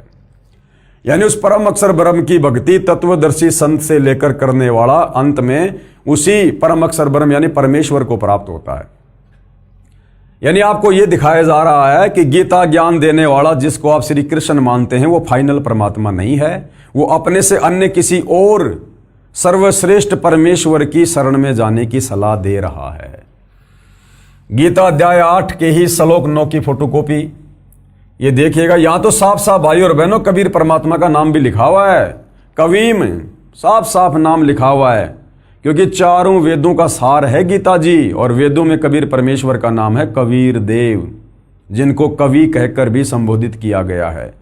तो गीता अध्याय 8 श्लोक 9 में साफ साफ उस कबीर परमेश्वर का नाम भी है। कवीम पुराणम अनुशासितारम अणो अणियांसम अनुशमेरेत ये सर्वस्य धातारम अचिंत्य रूपम आदित्य वर्णम तमस प्रस्तात। क्या लिखा है? जो पुरुष यानी जो परमात्मा सर्वज्ञ यानी सब कुछ जानने वाला। ये जो कवीम शब्द है, कोई ये ना सोचे कि ये तो किसी कवि के लिए लिखा हुआ है। ये गीता कोई मनोरंजन की पुस्तक नहीं है, कोई चुटकुले की पुस्तक नहीं है, ये कोई कवि सम्मेलन की पुस्तक नहीं है। और यहां पर जो कवि है इसका अर्थ कर दिया सर्वज्ञ। ये देखिएगा, ये लिखा हुआ है यहां पर कवीम, और यहां अर्थ कर दिया सर्वज्ञ, जबकि कवि का अर्थ सर्वज्ञ नहीं होता। कोई भी कवि सर्वज्ञ नहीं हो सकता। सर्वज्ञ यानी पूरी सृष्टि के विषय में जानने वाला। तो कवि का अर्थ यहां पर कबीर है, कबीर देव, क्योंकि कबीर परमात्मा ही वास्तव में कवि थे। वो श्लोकों के माध्यम से, चौपाइयों के माध्यम से, शब्दों के माध्यम से, बोल बोल कर, कविताओं के माध्यम से अपना ज्ञान प्रचार किया करते थे। जो पुरुष यानी परमात्मा सर्वज्ञ, यहां होना चाहिए था, जो पुरुष यानी परमात्मा कबीर देव अनादि सबके नियंता, सूक्ष्म से भी अति सूक्ष्म, सबके धारण पोषण करने वाले, अचिंत्य रूपम, सूर्य के समान सदृश्य यानी साकार दिखाई देने वाला, नित्य चेतन प्रकाश रूप यानी उनके एक रोमकूप में करोड़ चंद्रमा करोड़ सूरज मिला दो इससे भी ज्यादा रोशनी है, और अविद्या यानी अज्ञान से अति परे, शुद्ध यानी निर्विकार, सच्चिदानंद घन ब्रह्म यानी परमात्मा परमेश्वर का सुमरण करता है। तो साफ साफ यहां पर कबीर परमेश्वर जी की ओर खुलकर गीता जी में संकेत किया गया है, लेकिन हमारे नादान धर्म गुरु तत्व ज्ञान के अभाव में समझ नहीं पाए और ना समाज को शास्त्र अनुकूल साधना दे पाए। उसके बाद देखिए गीता अध्याय 8 के श्लोक नंबर 10 की फोटोकॉपी। ये श्लोक आप जियों के सामने है। प्रियाण काले मनसा अचलेन भक्त्या युक्त योग बलेन च एवं भ्रुवो मध्य प्राणम आवेश्य सम्यक सतम परम पुरुष उपेति दिव्यम। क्या अनुवाद किया है? वह भक्ति युक्त पुरुष अंत काल में भी योग बल से यानी भक्ति की शक्ति से भ्रुकुटी के मध्य में प्राणों को अच्छी प्रकार स्थापित करके फिर निश्चल मन से सुमरण करता हुआ उस दिव्य रूप परम पुरुष परमात्मा को ही प्राप्त होता है। अर्थात ये तत्व ज्ञान तत्वदर्शी संत से लेने के बाद भगत अंत काल में निश्चल होकर निश्चिंत होकर और जो मंत्र गुरुदेव ने दिया होता है उसका सुमरण करता हुआ जिसकी वो भक्ति करता है परम पुरुष परमेश्वर कबीर की, उसी के लोक को प्राप्त होता है। तो अपने से अन्य उस परमपिता परमेश्वर के विषय में गीता ज्ञानदाता यहां पर जानकारी दे रहा है। अर्थात गीता ज्ञानदाता समर्थ परमात्मा नहीं है, सर्वश्रेष्ठ परमात्मा नहीं है, ये अपने से अन्य उस परम अक्षर ब्रह्म की, उस कबीर देव की बार बार जानकारी दे रहा है। अब गुरुदेव क्या कह रहे हैं? विशेष गीता ज्ञान देने वाले ने गीता अध्याय 8 श्लोक 13 में अपनी भक्ति का मंत्र यानी नाम बताया है। क्या नाम बताया है? ये गीता अध्याय 8 श्लोक नंबर 13 आप जियों के सामने है। ओम इति एक अक्षरम ब्रह्म व्यवहारण माम अनुस्मरण, यानी मुझ ब्रह्म की सुमरण करके भक्ति करने का केवल एक ओम मंत्र है, ओम। ये प्रयाति तजन देहम, जो इसका जाप करता करता शरीर छोड़ता है, स याति परमाम गतिम, वो मेरी यानी ब्रह्म की परम गति को प्राप्त होता है। ब्रह्म कहाँ रहता है? ब्रह्मलोक में। क्या लिखा है? अर्थात माम यानी मुझ ब्रह्म का सुमरण करने का यह एक अक्षर ओम है। क्या है? ओम। जो साधक यानी भगत शरीर त्याग कर जाता है यानी अंतिम श्वास तक इसका सुमरण करता है तो वह भगत ओम नाम के जाप से मिलने वाली परमाम गतिम यानी परम गति यानी ब्रह्मलोक को प्राप्त होता है। ये ब्रह्म कहाँ रहता है? ब्रह्मलोक में। और जो ओम नाम का जाप करता है वो अंत में शरीर छोड़ने के बाद इस ब्रह्म के ब्रह्मलोक में यानी काल के ब्रह्मलोक में चला जाता है और ब्रह्मलोक से फिर वापस आता है नीचे गधा कुत्ता सुअर बनने के लिए, नरक में जाने के लिए, लक 84 में जाने के लिए, क्योंकि गीता ज्ञानदाता की भक्ति से मुक्ति नहीं है। ओम नाम के जाप से साधक ब्रह्मलोक में जाता है ये प्रमाण श्रीमद् देवी भागवत के 7वें स्कंद के 36वें अध्याय में है, जो कल के वीडियो में हमने देखा कि श्री देवी दुर्गा देवी पुराण में राजा हिमालय को ज्ञान देते समय बता रही है कि तू उस ओम नाम का जाप कर, और वो जो ब्रह्म है वो कहाँ रहता है? ब्रह्मलोक में। इस अध्याय की फोटोकॉपी इसी पुस्तक के पेज नंबर 45 पर लगी है, जो हम कल के वीडियो में देख चुके हैं। गीता अध्याय 8 के श्लोक 16 में कहा है, अब गीता ज्ञान दाता ये ब्रह्म गीता अध्याय 8 श्लोक 16 में क्या कह रहा है? मैं कहाँ रहता हूं कि ब्रह्मलोक में गए साधक का जन्म मरण का चक्कर सदा बना रहता है। ब्रह्मलोक में गए भगत भी पुनरावर्ती में है। पुनरावर्ती का मतलब है जहां जाने के बाद वापस लौट कर आना होता है। तो इस ब्रह्म की ओम नाम की भक्ति करने वाले भगत अंत में कहां जाएंगे? इसके ब्रह्मलोक में। और गीता अध्याय 8 श्लोक 16 में क्या कह रहा है कि ब्रह्मलोक पर्यंत सर्वलोक पुनरावर्ती में है, यानी ब्रह्मलोक में गया हुआ साधक भी वापस अपना कर्म भोग के नीचे आएगा, गधा कुत्ता बनेगा, जन्म मरण में रहेगा, नरक में जाएगा। ये देखिएगा श्लोक आप जियों के सामने है, क्योंकि मामला जनता की अदालत में है और दोनों पक्ष के वकील बिल्कुल कमर कस के खड़े हैं। और वही कोर्ट में तो बातें होती हैं सबूतों के आधार पर, परमाणु के आधार पर। तो सतगुरु रामपाल जी ने तो सबके दांत खट्टे कर दिए श्री कृष्ण जी के वकीलों के, गीता जी में प्रमाण पे प्रमाण दिखाकर। तो ये देखिए पेश है गीता अध्याय 8 श्लोक 16 की फोटोकॉपी। ये श्लोक आप जियों के सामने है, देख सकते हैं। आब्रहम भुवनाथ पुनरावर्ती अर्जुन माम उपेते तू कौनते पुनर्जन्म न विद्यते। देखिए क्या लिखा है, हे अर्जुन ब्रह्मलोक पर्यंत सब लोक पुनरावर्ती में है, यानी ब्रह्मलोक में गया हुआ साधक भी वापस जन्म और मरण में है। पुनरावर्ती का मतलब आवागमन। आगे इन्होंने गलत अनुवाद कर दिया तत्व ज्ञान के अभाव में, क्योंकि ये श्री कृष्ण जी से ऊपर किसी को परमात्मा नहीं मानते थे, हमारे हिंदू धर्म गुरु।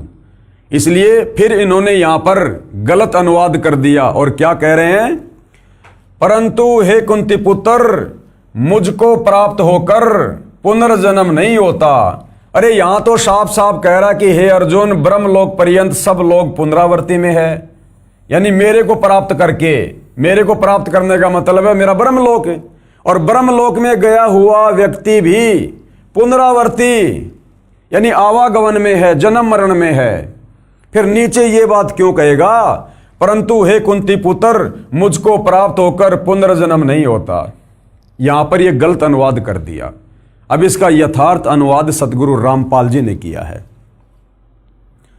तो यहां पर कोर्ट में सतगुरु रामपाल जी यानी कबीर जी के वकील जनता का ध्यान आकर्षित करते हुए क्या कह रहे हैं, कृपया अदालत नोट करे, इस श्लोक के अनुवाद में गलती है, इस श्लोक के अनुवाद में गलती है यहां से कि परंतु हे कुंती पुत्र मुझको प्राप्त होकर पुनर्जन्म नहीं होता। जबकि ये गीता ज्ञानदाता आपने पहले देखा, गीता अध्याय 2 श्लोक 12, गीता अध्याय 10 श्लोक 2, गीता अध्याय 4 श्लोक 5 और 9 में खुद कह रहा कि अर्जुन तेरे और मेरे जन्म और मरण होते हैं, तू नहीं जानता मैं जानता हूं। तो यहां ये कैसे कह सकता है कि मुझको प्राप्त होकर पुनर्जन्म नहीं होता, जबकि ये खुद बार बार जन्म लेता है। अरे जब ये खुद बार बार जन्म और मरण में है तो अपने भगत का जन्म मरण कैसे समाप्त कर देगा। तो सतगुरु रामपाल जी यानी कबीर जी के वकील ने यहां पर जनता का ध्यान आकर्षित किया है कोर्ट में, और क्या कह रहे हैं, कृपया अदालत नोट करे, इस श्लोक के अनुवाद में गलती है। लिखा है कि मुझ गीता ज्ञान देने वाले को प्राप्त होकर पुनर्जन्म नहीं होता, यानी दोबारा जन्म नहीं होता। गीता ज्ञान देने वाले ने गीता अध्याय 4 श्लोक 5 में, गीता अध्याय 2 श्लोक 12 तथा गीता अध्याय 10 श्लोक 2 में स्पष्ट किया है कि मेरे अनेकों जन्म हो चुके हैं और आगे भी होते रहेंगे। जब उसके स्वयं जन्म और मृत्यु होते हैं, फिर यहां कैसे कह सकता है कि मेरे को प्राप्त होकर, यानी मेरी भक्ति करने वाले के पुनर्जन्म नहीं होंगे, यानी पुनर्जन्म को प्राप्त नहीं होता। इसका यथार्थ अनुवाद इस प्रकार है। अब इस श्लोक का वास्तव में जो अर्थ है वो सतगुरु रामपाल जी ने किया है। हे अर्जुन, ब्रह्मलोक में गए साधक भी पुनरावृत्ति में हैं, यानी नीचे से लेकर ब्रह्मलोक तक सब लोकों के प्राणी पुनरावृत्ति में यानी आवागमन में, जन्म और मरण में है, अर्थात सदा जन्म मरण के चक्कर में रहते हैं। जो ये नहीं जानते कि ब्रह्मलोक पर्यंत सभी भगत पुनरावृत्ति में हैं, जन्म और मरण में हैं, जो ये नहीं जानते वे मेरी भक्ति करके मुझे प्राप्त होकर ब्रह्मलोक में जाकर भी जन्मते मरते रहते हैं, यानी उस साधक का पुनर्जन्म होता है। गीता ज्ञानदाता कहता है कि जो मेरे विषय में पूरी तरह से तत्व ज्ञान से नहीं जानते हैं कि मैं भी जन्मता और मरता हूं और मेरे ब्रह्मलोक में गया हुआ भगत भी पुनरावृत्ति में है, जन्म मरण में है, जो ये नहीं जानते हैं वो मेरी भक्ति करते हैं और वो मेरी भक्ति करके बार बार जन्म और मरण में रहते हैं। गीता ज्ञान देने वाले ने अपने से अन्य परम अक्षर ब्रह्म यानी परमेश्वर की भक्ति करने का मंत्र गीता अध्याय 17 श्लोक 23 में बताया है। यानी गीता ज्ञान देने वाले ने खुद की भक्ति का मंत्र तो अध्याय 8 श्लोक नंबर 13 में बता दिया, ओम, और अपने से अन्य वो जिस परम अक्षर ब्रह्म की बात कर रहा है बार बार, उसकी भक्ति का मंत्र बताया है अध्याय 17 श्लोक 23 में। अगर गीता ज्ञान दाता से अन्य कोई भगवान है ही नहीं तो फिर अध्याय 17 श्लोक 23 में उसका मंत्र क्यों लिख रहा है? फिर ये किसका मंत्र है भाई? तो भाई और बहनों कहते हैं, चोर चुरावे तूमड़ी गाडे पानी माँ, वो गाडे व ऊपर आवे सच्चाई छानी ना। तो सच्चाई तो भाई समय आने पर परमेश्वर के विधान अनुसार सामने आती है। तो गीता ज्ञान देने वाले ने अपने से अन्य परम अक्षर ब्रह्म यानी परमेश्वर की भक्ति करने का मंत्र गीता अध्याय 17 श्लोक 23 में बताया है, जो सांकेतिक है। क्या है? ओम तत् सत। तो ओम तो सीधा इस काल का, इस ब्रह्म का है।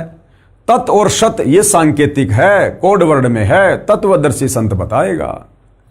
कहा है कि सच्चिदानंद घन ब्रह्म यानी पूर्ण ब्रह्म परमेश्वर परम अक्षर ब्रह्म की भक्ति का ओम तत् सत यह 3 नाम का सुमरण बताया है, जिसकी सुमरण की विधि भी 3 प्रकार से है। ये तीनों नाम सांकेतिक हैं। ये ओम, ये तो सीधा सीधा इस काल ब्रह्म का है। ये भी सांकेतिक है, जो इस प्रकार से घुमा के लिखा हुआ है। इसका स्पष्ट नाम ओम इस प्रकार से है। गीता में तो ये लिखा है यानी सांकेतिक है, वास्तव में ये है ओम। इसी प्रकार ये जो तत् है तथा सत भी सांकेतिक है। इनके स्पष्ट नाम अन्य हैं, जो केवल सतगुरु रामपाल जी के पास हैं और किसी के पास नहीं है संसार में, जो दास के पास यानी सतगुरु रामपाल जी के पास हैं। वर्तमान में दास यानी सतगुरु रामपाल जी के अतिरिक्त विश्व में किसी गुरु, ऋषि, संत, देवता आदि को इन यथार्थ मंत्रों का ज्ञान नहीं है। खुद गीता ज्ञान दाता को नहीं है। मेरे कुछ भक्तों को दास ने तीनों नाम स्पष्ट कर रखे हैं, वे उनका जाप करते हैं। यानी सतगुरु रामपाल जी ने अपने कुछ भक्तों को ये गीता अध्याय 17 श्लोक 23 वाला जो मंत्र है वो खोल के बताया हुआ है, तो उनके भगत इसका जाप जो है वो करते हैं। अब ये है पेश है गीता अध्याय 17 श्लोक 23 की फोटोकॉपी, जो यहां पर लिखा हुआ है उस परम अक्षर ब्रह्म का मंत्र ओम तत् सत। ये है वो 3 मंत्र ओम तत् सत इति निर्देश ब्रह्मणे त्रिविध समर्तय ब्राह्मणा तेन वेदा च यज्ञा च विहिता पुरा। क्या अनुवाद किया है आपकी आंखों के सामने है। ओम तत् सत, ये देखिए ओम तत् सत। ऐसे यह 3 प्रकार का सच्चिदानंद घन ब्रह्म का, सच्चिदानंद घन ब्रह्म यानी सत्य चित्त आनंद परमात्मा, सर्वश्रेष्ठ परमात्मा यानी ब्रह्म का, भगवान का नाम कहा है। गीता ज्ञानदाता अपने से अन्य उस सच्चिदानंद घन परमात्मा की भक्ति का मंत्र बता रहा है, जो कि कोड वर्ड में है, संकेत में है। उसको भी पूरा नहीं पता, तत्वदर्शी संत ही खोलकर बता सकता है। तो जनता की अदालत में सतगुरु रामपाल जी ने बार बार गीता जी को दिखाकर यह प्रमाणित कर दिया कि गीता ज्ञानदाता सुप्रीम गॉड नहीं है, श्री कृष्ण अर्थात विष्णु कंप्लीट गॉड नहीं है, क्योंकि गीता का ज्ञान देते समय श्री कृष्ण उर्फ विष्णु अर्थात ये ब्रह्म ये बार बार अपने से अन्य किसी और परमात्मा के होने के विषय में बता रहा है और बाकायदा उसकी भक्ति का मंत्र भी बता रहा है संकेत में कि भैया मुझे केवल इतना ही पता है, बाकी खुलकर तो तत्वदर्शी संत ही बताएगा। अर्थात श्री कृष्ण उर्फ विष्णु की भक्ति करने से मोक्ष नहीं है, मुक्ति नहीं है, जन्म मरण समाप्त नहीं है, क्योंकि ये खुद जन्म और मरण में है। ओम तत्सत यह है 3 प्रकार का सच्चिदानंद घन ब्रह्म का नाम कहा है। उसी से सृष्टि के आदि काल में यानी सृष्टि की शुरुआत में, यानी इस काल की सृष्टि की शुरुआत में, यानी सतयुग की शुरुआत में जो ब्राह्मण यानी जो विद्वान लोग होते थे वो इन्हीं 3 मंत्रों का जाप किया करते थे। उसी से सृष्टि के आदि काल में ब्राह्मण और वेद तथा यज्ञादि रचे गए। गीता ज्ञानदाता ने यानी हिंदुओं के अनुसार श्री कृष्ण उर्फ विष्णु ने गीता अध्याय 4 श्लोक 34 में कहा है कि मैं उस तत्व ब्रह्म यानी परम अक्षर ब्रह्म यानी परमेश्वर के विषय में संपूर्ण ज्ञान नहीं जानता। अपने आधे अधूरे ज्ञान को गीता ज्ञानदाता ने क्लियर कर दिया कि अर्जुन मैं उस परम अक्षर ब्रह्म के विषय में कंप्लीट जानकारी नहीं रखता, मेरी नॉलेज वहां तक नहीं है। भाई कौन बताएगा? तत्वदर्शी संत बताएगा, उससे जाकर पूछ। अगर आप वास्तव में परमात्मा चाहते हैं और हिंदू समाज से हैं और अपने सदग्रंथों को गीता जी को सही मानते हैं तो भाई और बहनों फिर आपने इस सच्चाई को स्वीकार करना पड़ेगा, अन्यथा आपसे कर्महीन कर्म ठोक प्राणी धरती पर कोई और नहीं है फिर, जो आंखों देखकर भी सच्चाई को स्वीकार नहीं करेगा। गीता जी का ज्ञान देने वाला भगवान हिंदुओं के अनुसार श्री कृष्ण और विष्णु हाथ खड़े कर रहा है कि भैया मुझे भी इस कंप्लीट सृष्टि रचना का नहीं पता, ये दुनिया किसने बनाई किसने रची। हाँ, अगर तेरे को उसके बारे में जानकारी चाहिए और यदि तू उसको प्राप्त करना चाहता है तो किसी तत्वदर्शी संत की खोज कर उसकी शरण में जा। क्या कह रहा है? गीता ज्ञानदाता ने गीता अध्याय 4 श्लोक 34 में कहा है कि मैं उस तत्व ब्रह्म यानी परम अक्षर ब्रह्म यानी परमेश्वर कौन? कबीर देव के विषय में संपूर्ण ज्ञान नहीं जानता, यानी मैं उस परमात्मा के बारे में नहीं जानता। तो कौन जानता है? किसी तत्वदर्शी संतों के पास जाकर उस ज्ञान को समझ। अगर गीता ज्ञानदाता श्री कृष्ण उर्फ विष्णु के पास यह ज्ञान होता तो एक श्लोक और लिख देता कि अर्जुन ये है वो ज्ञान, ये है वो भगवान, ये है उसकी प्राप्ति, एक श्लोक और लिख देता। लेकिन यहां पर साफ साफ गीता का ज्ञान देने वाला आप हिंदू भाई बहनों के अनुसार श्री कृष्ण उर्फ विष्णु साफ साफ हाथ खड़े कर रहा है कि अर्जुन उस परमेश्वर के विषय में मुझे भी पूरी जानकारी नहीं है, अगर उसके विषय में जानकारी चाहिए तो किसी तत्वदर्शी संत की शरण में जा। तो भाई और बहनों, आज पूरे विश्व के मानव समाज का परम सौभाग्य आज वह तत्वदर्शी संत धरती पर सतगुरु रामपाल जी है। तभी तो जनता की अदालत में और गीता जी को दिखाकर सब कुछ क्लियर कर रहे हैं। गीता ज्ञानदाता ने गीता अध्याय 4 श्लोक 34 में कहा है कि मैं उस तत्व ब्रह्म यानी परम अक्षर ब्रह्म यानी परमेश्वर के विषय में संपूर्ण ज्ञान नहीं जानता। किसी तत्वदर्शी संतों के पास जाकर उस ज्ञान को समझ, उनको दंडवत प्रणाम कर, उनकी सेवा कर, नम्रता पूर्वक प्रसन्न कर, तब वे तत्व ज्ञानी महात्मा तुझे तत्व ज्ञान का उपदेश देंगे। तब वो तत्वदर्शी संत तुझे उस तत्व ज्ञान का, उस परमात्मा के विषय में जानकारी देगा, उस परमात्मा की भक्ति देगा, जन्म और मरण को काटने वाली भक्ति देगा। तो आज सौभाग्य भाई और बहनों पृथ्वीवासियों का कि वह तत्वदर्शी संत धरती पर साक्षात प्रकट है। पेश है गीता अध्याय 4 श्लोक 34 की फोटोकॉपी, जो यहां लिखा हुआ है वो यहाँ पर आपको देखने को मिलेगा, क्योंकि मामला जनता की कोर्ट में है और जनता तो भैया बगैर प्रमाण देखे, क्योंकि कोर्ट में तो सबूतों के आधार पर बात होती है। तो यहाँ पर कबीर जी के वकील सतगुरु रामपाल जी ने जनता की अदालत में जनता के सामने हिंदू धर्म के शास्त्रों को दिखाकर श्री कृष्ण जी के तमाम वकील यानी धर्म गुरुओं के दांत खट्टे कर दिए। देखिए क्या लिखा है, तत्व विधि प्राणिपातेन परिप्रश्नेन सेवैया उपदेक्षन्तेन ये ज्ञानम ज्ञानिन तत्वदर्शिन। और हिंदी में सामने बिल्कुल क्लियर अनुवाद कर रखा। ये अनुवाद सतगुरु रामपाल जी ने नहीं किया, ये अनुवाद सैकड़ों वर्ष पहले हिंदू धर्म के उन विद्वानों ने किया है जिनको हिंदू समाज विद्वान मानता था। क्या कह रहे हैं गीता ज्ञानदाता, उस ज्ञान को, कौन से ज्ञान को, परमात्मा के विषय में, उस ज्ञान को तू तत्वदर्शी ज्ञानियों के पास जाकर समझ। अगर गीता ज्ञान देने वाले श्री कृष्ण के पास वो ज्ञान होता तो खुद ही ना बता देता, किसी और के पास जाकर समझने के लिए क्यों कह रहा है, क्योंकि उसे भी नहीं पता। उस ज्ञान को तू तत्वदर्शी ज्ञानियों के पास जाकर समझ। ध्यान से देख लो भाई और बहनों, बड़ा करके दिखाता हूं, कहीं आपको लगे भाई ऐसे दिखा रहे होंगे।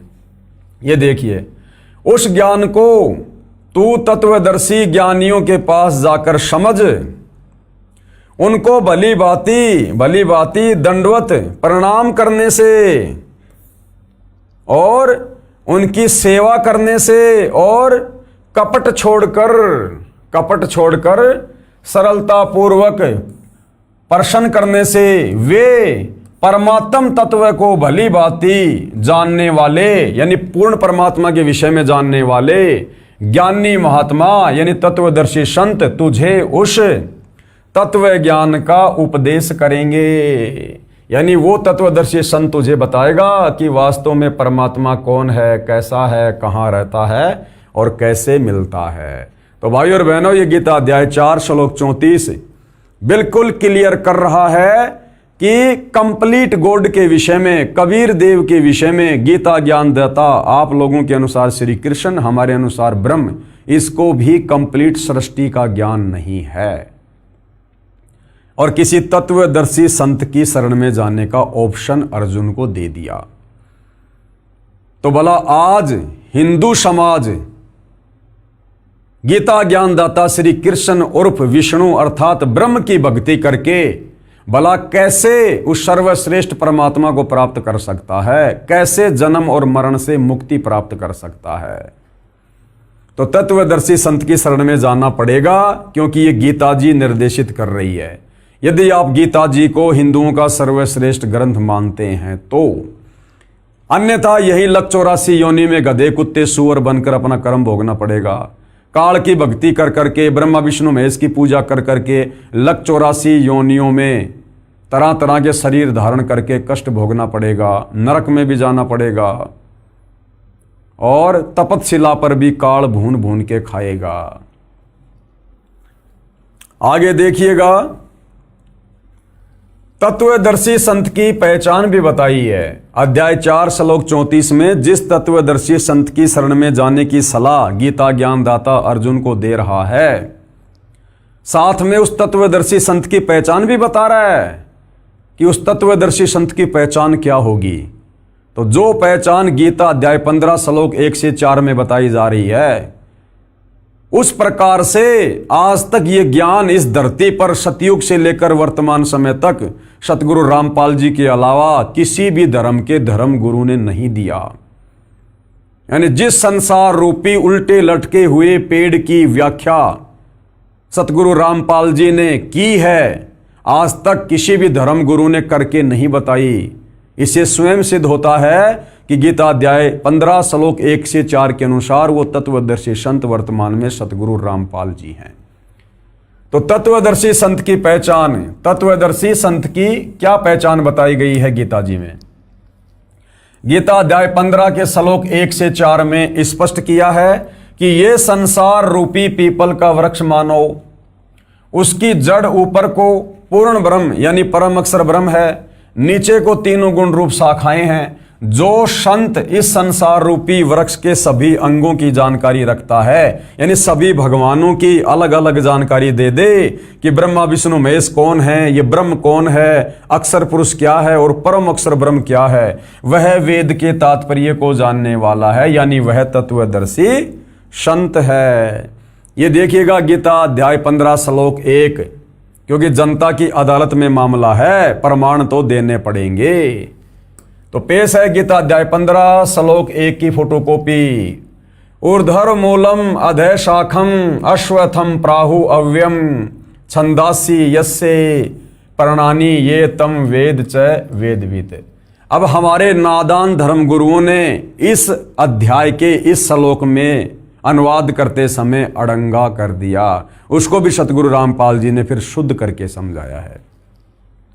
तो गीता अध्याय 15 श्लोक नंबर 1, जिसमें तत्वदर्शी संत की पहचान के विषय में बताया गया है, उसके पश्चात श्री भगवान फिर बोले, हे अर्जुन, आदि पुरुष परमेश्वर मूल रूप वाले और ब्रह्म रूप मुख्य शाखा वाले, जिस संसार रूप पीपल के वृक्ष को अविनाशी कहते हैं, तथा वेद जिसके पत्ते कहे गए हैं, ये इन्होंने गलत अनुवाद कर दिया कि वेद जिसके पत्ते कहे गए हैं, ये यहां पर गलत अनुवाद है। ये सतगुरु रामपाल जी समझाएंगे कि वास्तव में संसार रूपी वृक्ष के जो पत्ते हैं वो कौन हैं, क्या है। जबकि हमारे गीता अनुवादकों ने तत्व ज्ञान के अभाव में क्या लिख दिया, तथा वेद जिसके पत्ते कहे गए हैं, उस संसार रूप वृक्ष को जो पुरुष मूल सहित तत्व से जानता है, वह वेद के तात्पर्य को जानने वाला है, अर्थात वो तत्वदर्शी संत है।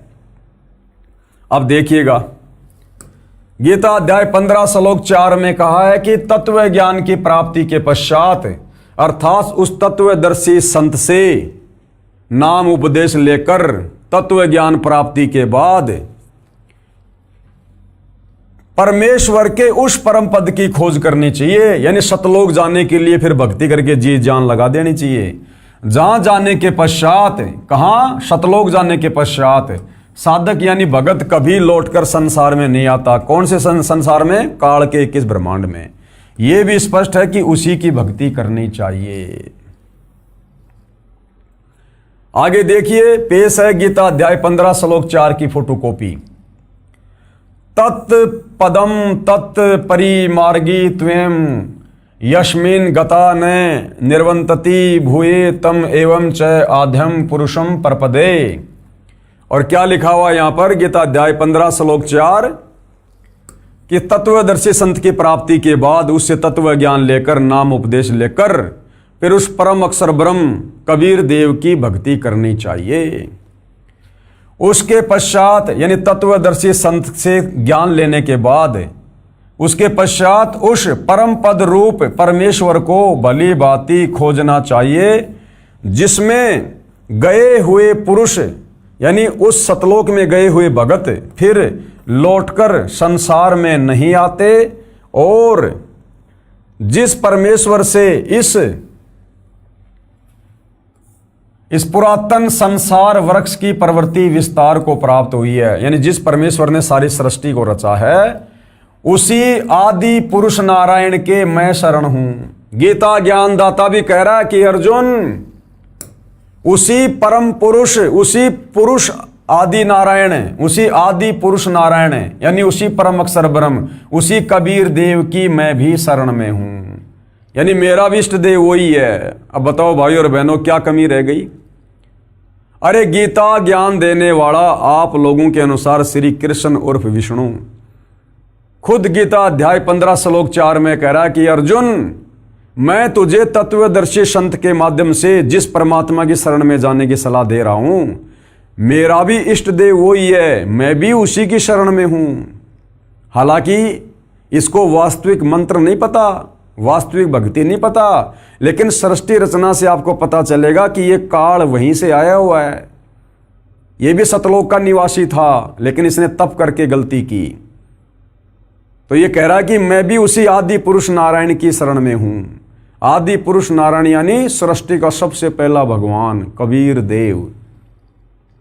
तो वही तुम्हारा गीता ज्ञानदाता श्री कृष्ण उर्फ विष्णु अर्थात ब्रह्म, जब ये खुद उस आदि पुरुष नारायण कबीर देव परम अक्षर ब्रह्म की शरण में है, ये भी उसी को अपना इष्ट मानता है, जैसा इसको पता है उसकी भक्ति करता है, तो भला भाई और बहनों, फिर आप और हमारी मुक्ति इस गीता ज्ञान देने वाले भगवान की शरण में आने से, अर्थात श्री कृष्ण उर्फ रामचंद्र उर्फ ब्रह्मा विष्णु महेश की भक्ति करने से फिर आप और हमारी मुक्ति कैसे होगी? आप और हमारा जन्म मरण का रोग कैसे कटेगा, जब गीता ज्ञानदाता खुद जन्म और मरण में है?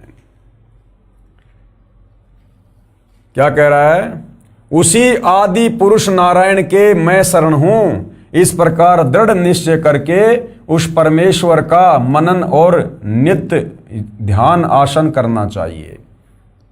यानी उसी भगवान का ध्यान कर, उसी की पूजा कर, अपने से अन्य भगवान के विषय में कह रहा है। तो हिंदू समाज के भाई बहनों ने विचार करना चाहिए। आज तक आप लोगों ने केवल गीता का नाम सुना होगा, या कोई लेकर आ गया होगा तो सीधा सीधा उसका पाठ कर लिया होगा। ये इस प्रकार पाठ करने से समझ में नहीं आती। अगर ऐसे समझ में आ जाती तो गीता अध्याय 4 श्लोक 34 में गीता ज्ञान देने वाला हिंदू समाज का भगवान श्री कृष्ण और विष्णु तत्वदर्शी संत की शरण में जाकर गीता पढ़ने की सलाह नहीं देता।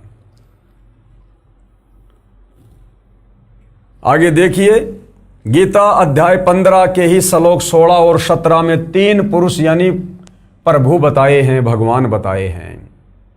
क्षर पुरुष गीता ज्ञान देने वाला है, जो केवल 21 ब्रह्मांड का प्रभु है, यानी ब्रह्मा विष्णु महेश का पिता है ये, जो गीता ज्ञान दे रहा है। दूसरा है अक्षर पुरुष, जो 7 संग ब्रह्मांडों का स्वामी है, प्रभु है, भगवान है। तथा तीसरा है परम अक्षर ब्रह्म, यानी परमेश्वर सबका मालिक है, जो उपरोक्त क्षर पुरुष तथा अक्षर पुरुष से अन्य है। वह वास्तव में अविनाशी है, वही पुरुषोत्तम है, वही परमात्मा कहा जाता है।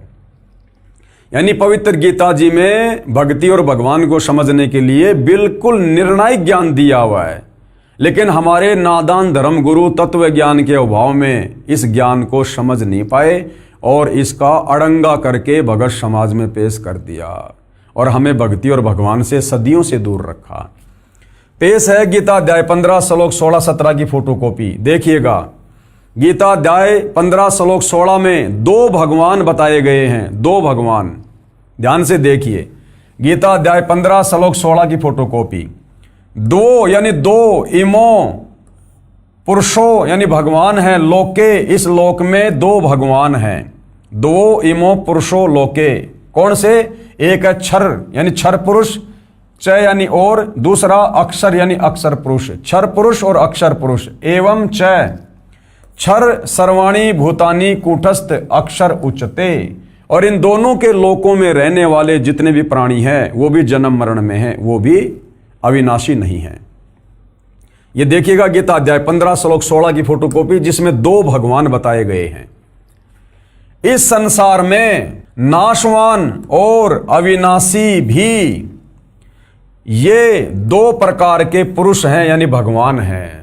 अब नाशवान तो खुद है, ये काल है, गीता ज्ञानदाता ब्रह्म है, क्षर पुरुष, और अविनाशी कह रहा है ये अक्षर पुरुष को, क्योंकि अक्षर पुरुष की उम्र इस क्षर पुरुष से, काल से काफी लंबी है, परंतु मृत्यु उसकी भी होती है। गुरुदेव ने बताया जिस प्रकार एक चीनी मिट्टी का कोई बर्तन होता है, वो अगर हाथ से छूट गया तो वो तुरंत टूट जाएगा, और दूसरा कोई एक लोहे का बर्तन है, कोई स्टील का बर्तन है, वो हाथ से छूट जाएगा तो नहीं टूटेगा, लेकिन लोहे को भी जंग लगेगी, समय चाहे ज़्यादा लगता है। यानी लोहा जो होता है वो भी नाशवान है, उसको भी जंग लगती है और नष्ट होता है। इसलिए अक्षर पुरुष को उसकी ज़्यादा लंबी उम्र होने के चलते यहाँ पर अविनाशी यानी अक्षर कहा है, जबकि दोनों ही अविनाशी हैं। इस संसार में नाशवान और अविनाशी भी ये 2 प्रकार के पुरुष यानी भगवान हैं। और संपूर्ण भूत प्राणियों के शरीर यानी इन लोकों में रहने वाले जितने भी प्राणी हैं उनके शरीर भी नाशवान हैं, और जीवात्मा अविनाशी का है। जीवात्मा तो किसी की भी नहीं मरती, ठीक है। तो गीता अध्याय 15 श्लोक 16 में ये 2 भगवान आप जियों के सामने हैं। कौन है? एक तो ये काल है यानी क्षर पुरुष, ब्रह्मा विष्णु महेश का पिता। दूसरा ये अक्षर पुरुष है जो सात संग ब्रह्मांड का स्वामी है। तो ये दो भगवान हो गए गीता अध्याय 15 श्लोक नंबर 16 में। अब जस्ट आगे गीता अध्याय 15 श्लोक 17 में गीता ज्ञानदाता क्या कह रहा है कि वास्तव में जो पुरुषोत्तम है, उत्तम पुरुष, सर्वश्रेष्ठ परमात्मा, वो तो इन दोनों से अलग ही है। देखिएगा भाई और बहनों, अब देखिए गीता अध्याय 15 श्लोक 17 की फोटोकॉपी। उत्तम पुरुष तु अन्य और परमात्मा इति उदाहरते। उत्तम पुरुष तु अन्य यानी सर्वश्रेष्ठ परमात्मा तो उन दोनों से अन्य ही है। ये लोक तर्रम अवश्य विवर्ती अव ईश्वरे, जो तीनों लोकों में प्रवेश करके सबका धारण पोषण करता है, वो कौन है? परम अक्षर ब्रह्म कबीर देव। देखिएगा क्या लिखा है, उत्तम पुरुष तो अन्य ही है। उत्तम यानी सर्वश्रेष्ठ और पुरुष यानी परमात्मा भगवान। तो कह रहा है गीता अध्याय 15 श्लोक 16 में जो दो भगवान हैं, क्षर और अक्षर, उन दोनों से अन्य है। उत्तम पुरुष तो अन्य ही है जो तीनों लोकों में प्रवेश करके, यानी काल के किस ब्रह्मांडों में? अक्षर पुरुष के सातसंग ब्रह्मांडों में, और ऊपर के सतलोक आदि लोकों में प्रवेश करके सबका धारण पोषण करता है, सारी सृष्टि को चला रहा है। उत्तम पुरुष तो अन्य ही है जो तीनों लोकों में प्रवेश करके सबका धारण पोषण करता है, एवं अविनाशी परमेश्वर और परमात्मा इस प्रकार कहा गया है। उसी को वास्तव में अविनाशी परमात्मा कहा गया है। वो कभी नहीं मरता, उसको कोई नहीं मार सकता, क्योंकि गीता अध्याय 2 श्लोक 17 में खुद ये काल गीता का ज्ञान देने वाला कह रहा है कि अर्जुन अविनाशी तो उसको जान जिसको मारने में कोई समर्थ नहीं। यानी अर्जुन मैं भी अविनाशी नहीं हूं। खुद के विषय में तो गीता अध्याय 2 श्लोक 12, अध्याय 10 श्लोक 2, अध्याय 4 श्लोक 5 और 9 में कह दिया कि मेरे और तेरे बहुत जन्म हो चुके हैं, आगे भी होंगे, तू नहीं जानता मैं जानता हूं। फिर गीता अध्याय 2 श्लोक 17 में अपने से अन्य भगवान के विषय में कह रहा कि अर्जुन अविनाशी तो उसको जान जिसको मारने में कोई भी सक्षम नहीं, अर्थात कबीर परमात्मा। गीता अध्याय 15 श्लोक 16-17 का श्लोक 1 से 4 से संबंध है। गीता अध्याय 15 श्लोक 1 से 4 में कहा कि ये संसार पीपल के वृक्ष के समान जानो, जिसकी जड़ यानी मूल ऊपर को मानो जो परम अक्षर ब्रह्म है, तथा नीचे को तीनों गुण रजगुण ब्रह्मा, सतगुण विष्णु, तमगुण शिव जानो। इस प्रकार इस संसार रूप वृक्ष के पत्ते आदि तना व मोटी डार विभाग हैं, जो इस संसार रूप वृक्ष के सब अंगों मूल, तना, डार, शाखा तथा पत्ते को जानता है, वो तत्वदर्शी संत है। परमेश्वर कबीर जी ने काशी, बनारस शहर, भारत देश में प्रकट कब? सन 1398 से 1518 में, लगभग 550 वर्ष पहले, यानी सन 1398 और 1518 के दौरान, यानी 120 साल तक तत्वदर्शी संत रूप में यह भेद बताया था और कहा था। यानी वो परम अक्षर ब्रह्म उत्तम पुरुषत्व अन्य, जिसके विषय में गीता ज्ञान दाता बार बार कह रहा है कि मेरे से अन्य उस परमात्मा की शरण में जा, वो कबीर देव है, परम अक्षर ब्रह्म है। वो कबीर परमात्मा चारों युगों में यहाँ आते हैं हमें ये तत्व ज्ञान समझाने के लिए। और लेटेस्ट में 650 साल पहले बनारस के काशी में आए, जिनको हम कबीर दास के नाम से जानते हैं। 120 साल तक उन्होंने अपना ये तत्व ज्ञान दिया सिंपल भाषा में। और क्या कहा करते थे? कबीर अक्षर पुरुष एक पेड़ है और निरंजन वाकी डार, और तीनों देवा शाखा हैं, पात रूप संसार।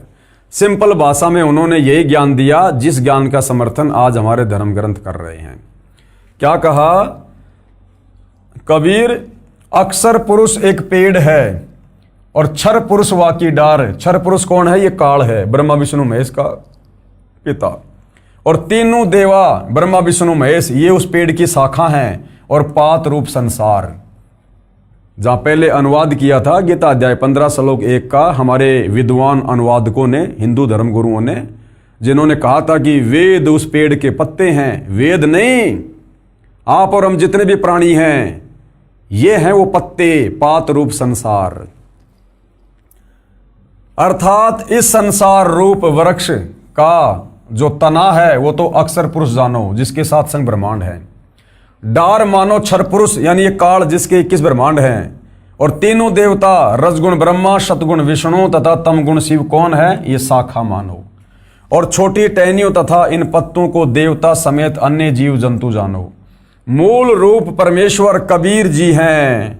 भक्ति रूपी पेड़, संसार रूपी पेड़ की जो जड़ है, जो जमीन के अंदर है, जो दिखाई नहीं दे रही, वो कौन है? वो परम अक्षर ब्रह्म है, कबीर परमात्मा है। मूल रूप यानी जड़ रूप कौन है? परमेश्वर कबीर जी हैं, जो आगे परमाणु से सिद्ध हो जाएगा। गीता अध्याय 15 श्लोक 16 में कहा है कि क्षर पुरुष यानी ये काल तथा अक्षर पुरुष दोनों तथा इनके लोकों के सब प्राणी नाशवान हैं, आत्मा सबकी अमर है। फिर गीता अध्याय 15 श्लोक 17 में उस उत्तम परमेश्वर के विषय में क्या कहा कि उत्तम पुरुष यानी पुरुषोत्तम तो उपरोक्त क्षर पुरुष यानी काल तथा अक्षर पुरुष से अन्य ही है, जो परमात्मा कहा जाता है, जो तीनों लोकों में यानी क्षर पुरुष इस काल के लोक में और अक्षर पुरुष के लोक तथा अन्य परम अक्षर ब्रह्म के लोक यानी ऊपर के सतलोक, अलख लोक, अगम लोक, इन लोकों में प्रवेश करके सबका धारण पोषण करता है। जिस प्रकार पेड़ की जड़ से पेड़ के उस तने को, डारी को, शाखाओं को, टहनियों को सबको खुराक मिलती है, उसी प्रकार वो परम अक्षर ब्रह्म जो सतलोक में रहता है वो सारी सृष्टि का धारण पोषण करता है। वास्तव में अविनाशी परमेश्वर यानी परम अक्षर ब्रह्म है, क्योंकि वृक्ष का पोषण मूल यानी जड़ से होता है। उपरोक्त परमाणु से स्पष्ट हुआ कि श्री विष्णु उर्फ श्री कृष्ण से अन्य परमेश्वर है, यानी गीता ज्ञान दाता से अन्य सर्वश्रेष्ठ परमात्मा है, परम अक्षर ब्रह्म, जो वास्तव में अविनाशी है, यानी उसको मारने में कोई सक्षम नहीं है और सबका धारण पोषण करता है, सबका उत्पत्ति करता है। सतलोक में सबकी उत्पत्ति उसी कबीर परमात्मा से हुई। वही उत्तम पुरुष यानी पुरुषोत्तम यानी सभी भगवानों में सर्वश्रेष्ठ है, अविनाशी परमेश्वर है, परम शांतिदायक है, क्योंकि सतलोक में फिर कभी जन्म मरण नहीं होता, लड़ाई झगड़ा नहीं होता। वहां पर जन्म मरण से छूटने के लिए गीता ज्ञान देने वाले ने अर्जुन के माध्यम से भगत समाज को उसी अपने से अन्य कबीर परमेश्वर की शरण में जाने के लिए कहा है। तो भाइयों और बहनों, पूरी तरह से इस पवित्र पुस्तक कबीर बड़ा या कृष्ण से जनता की अदालत में, जनता के सामने कबीर परमेश्वर जी के वकील सतगुरु रामपाल जी ने हिंदू धर्म के धर्मशास्त्रों को दिखाकर, विशेषकर पवित्र गीता जी को दिखाकर ये क्लियर कर दिया है कि गीता ज्ञान दाता आप लोगों के अनुसार श्री कृष्ण उर्फ विष्णु के पास में कंप्लीट सृष्टि का ज्ञान नहीं है, कंप्लीट आध्यात्मिक ज्ञान नहीं है। श्री कृष्ण उर्फ विष्णु ये खुद जन्म और मरण में है। श्री कृष्ण उर्फ विष्णु इनके पास में मोक्ष मंत्र नहीं है। इनकी भक्ति करने से जीव आत्मा परम शांति को प्राप्त नहीं हो सकती। 184 योनियों में गधा कुत्ता सुअर बनने से नहीं बच सकती, नरक में जाने से नहीं बच सकती, मरण और बुढ़ापे के कष्ट से नहीं बच सकती। और गीता ज्ञान दाता से अन्य जो सर्वश्रेष्ठ परमात्मा है वो परम अक्षर ब्रह्म है, कबीर देव है, जो तीनों लोकों में प्रवेश करके सबका धारण पोषण करता है। और उस परम अक्षर ब्रह्म की भक्ति चाहिए तो आपने गीता अध्याय 4 श्लोक 34 के अनुसार किसी तत्वदर्शी संत की खोज करनी होगी। वो तत्वदर्शी संत आपको बताएगा कि आपका जन्म मरण से छुटकारा कैसे होगा। और वो तत्वदर्शी संत वर्तमान में धरती पर सतगुरु रामपाल जी हैं। तो जनता की अदालत में कबीर जी के वकील सतगुरु रामपाल जी ने, जो स्वयं ही अपने वकील बनकर खड़े होते हैं, इन्होंने बिल्कुल श्री कृष्ण जी के वकीलों के दांत खट्टे कर दिए। और शिक्षित जनता धीरे धीरे सब कुछ समझ रही है, बुद्धि विवेक का इस्तेमाल कर रही है और अब अपनी आत्मा के कल्याण के लिए उमड़ उमड़ कर कबीर जी के वकील सतगुरु रामपाल जी की शरण में आकर अपनी आत्मा का कल्याण करवा रही है। तो भाइयों और बहनों, जनता की अदालत में कबीर जी के वकील सतगुरु रामपाल जी की तरफ से हिंदू धर्मशास्त्रों को दिखाकर इसी प्रकार से मुकदमा जारी रहेगा जब तक कबीर जी के वकील सतगुरु रामपाल जी हिंदू धर्मशास्त्रों से प्रमाणित नहीं कर देते हैं कि वास्तव में एक परमेश्वर कौन है, किसकी भक्ति करनी चाहिए, मुक्ति कैसे होगी। और हिंदू धर्म के जो ये भगवान हैं जिनको अज्ञानता में हिंदू भाई बहन सर्वश्रेष्ठ परमात्मा मानते हैं, श्री ब्रह्मा, श्री विष्णु, श्री महेश को, ये नाशवान हैं, इनका जन्म और मरण होता है, ये भी काल के जाल में हैं और इनकी भक्ति से मुक्ति नहीं है।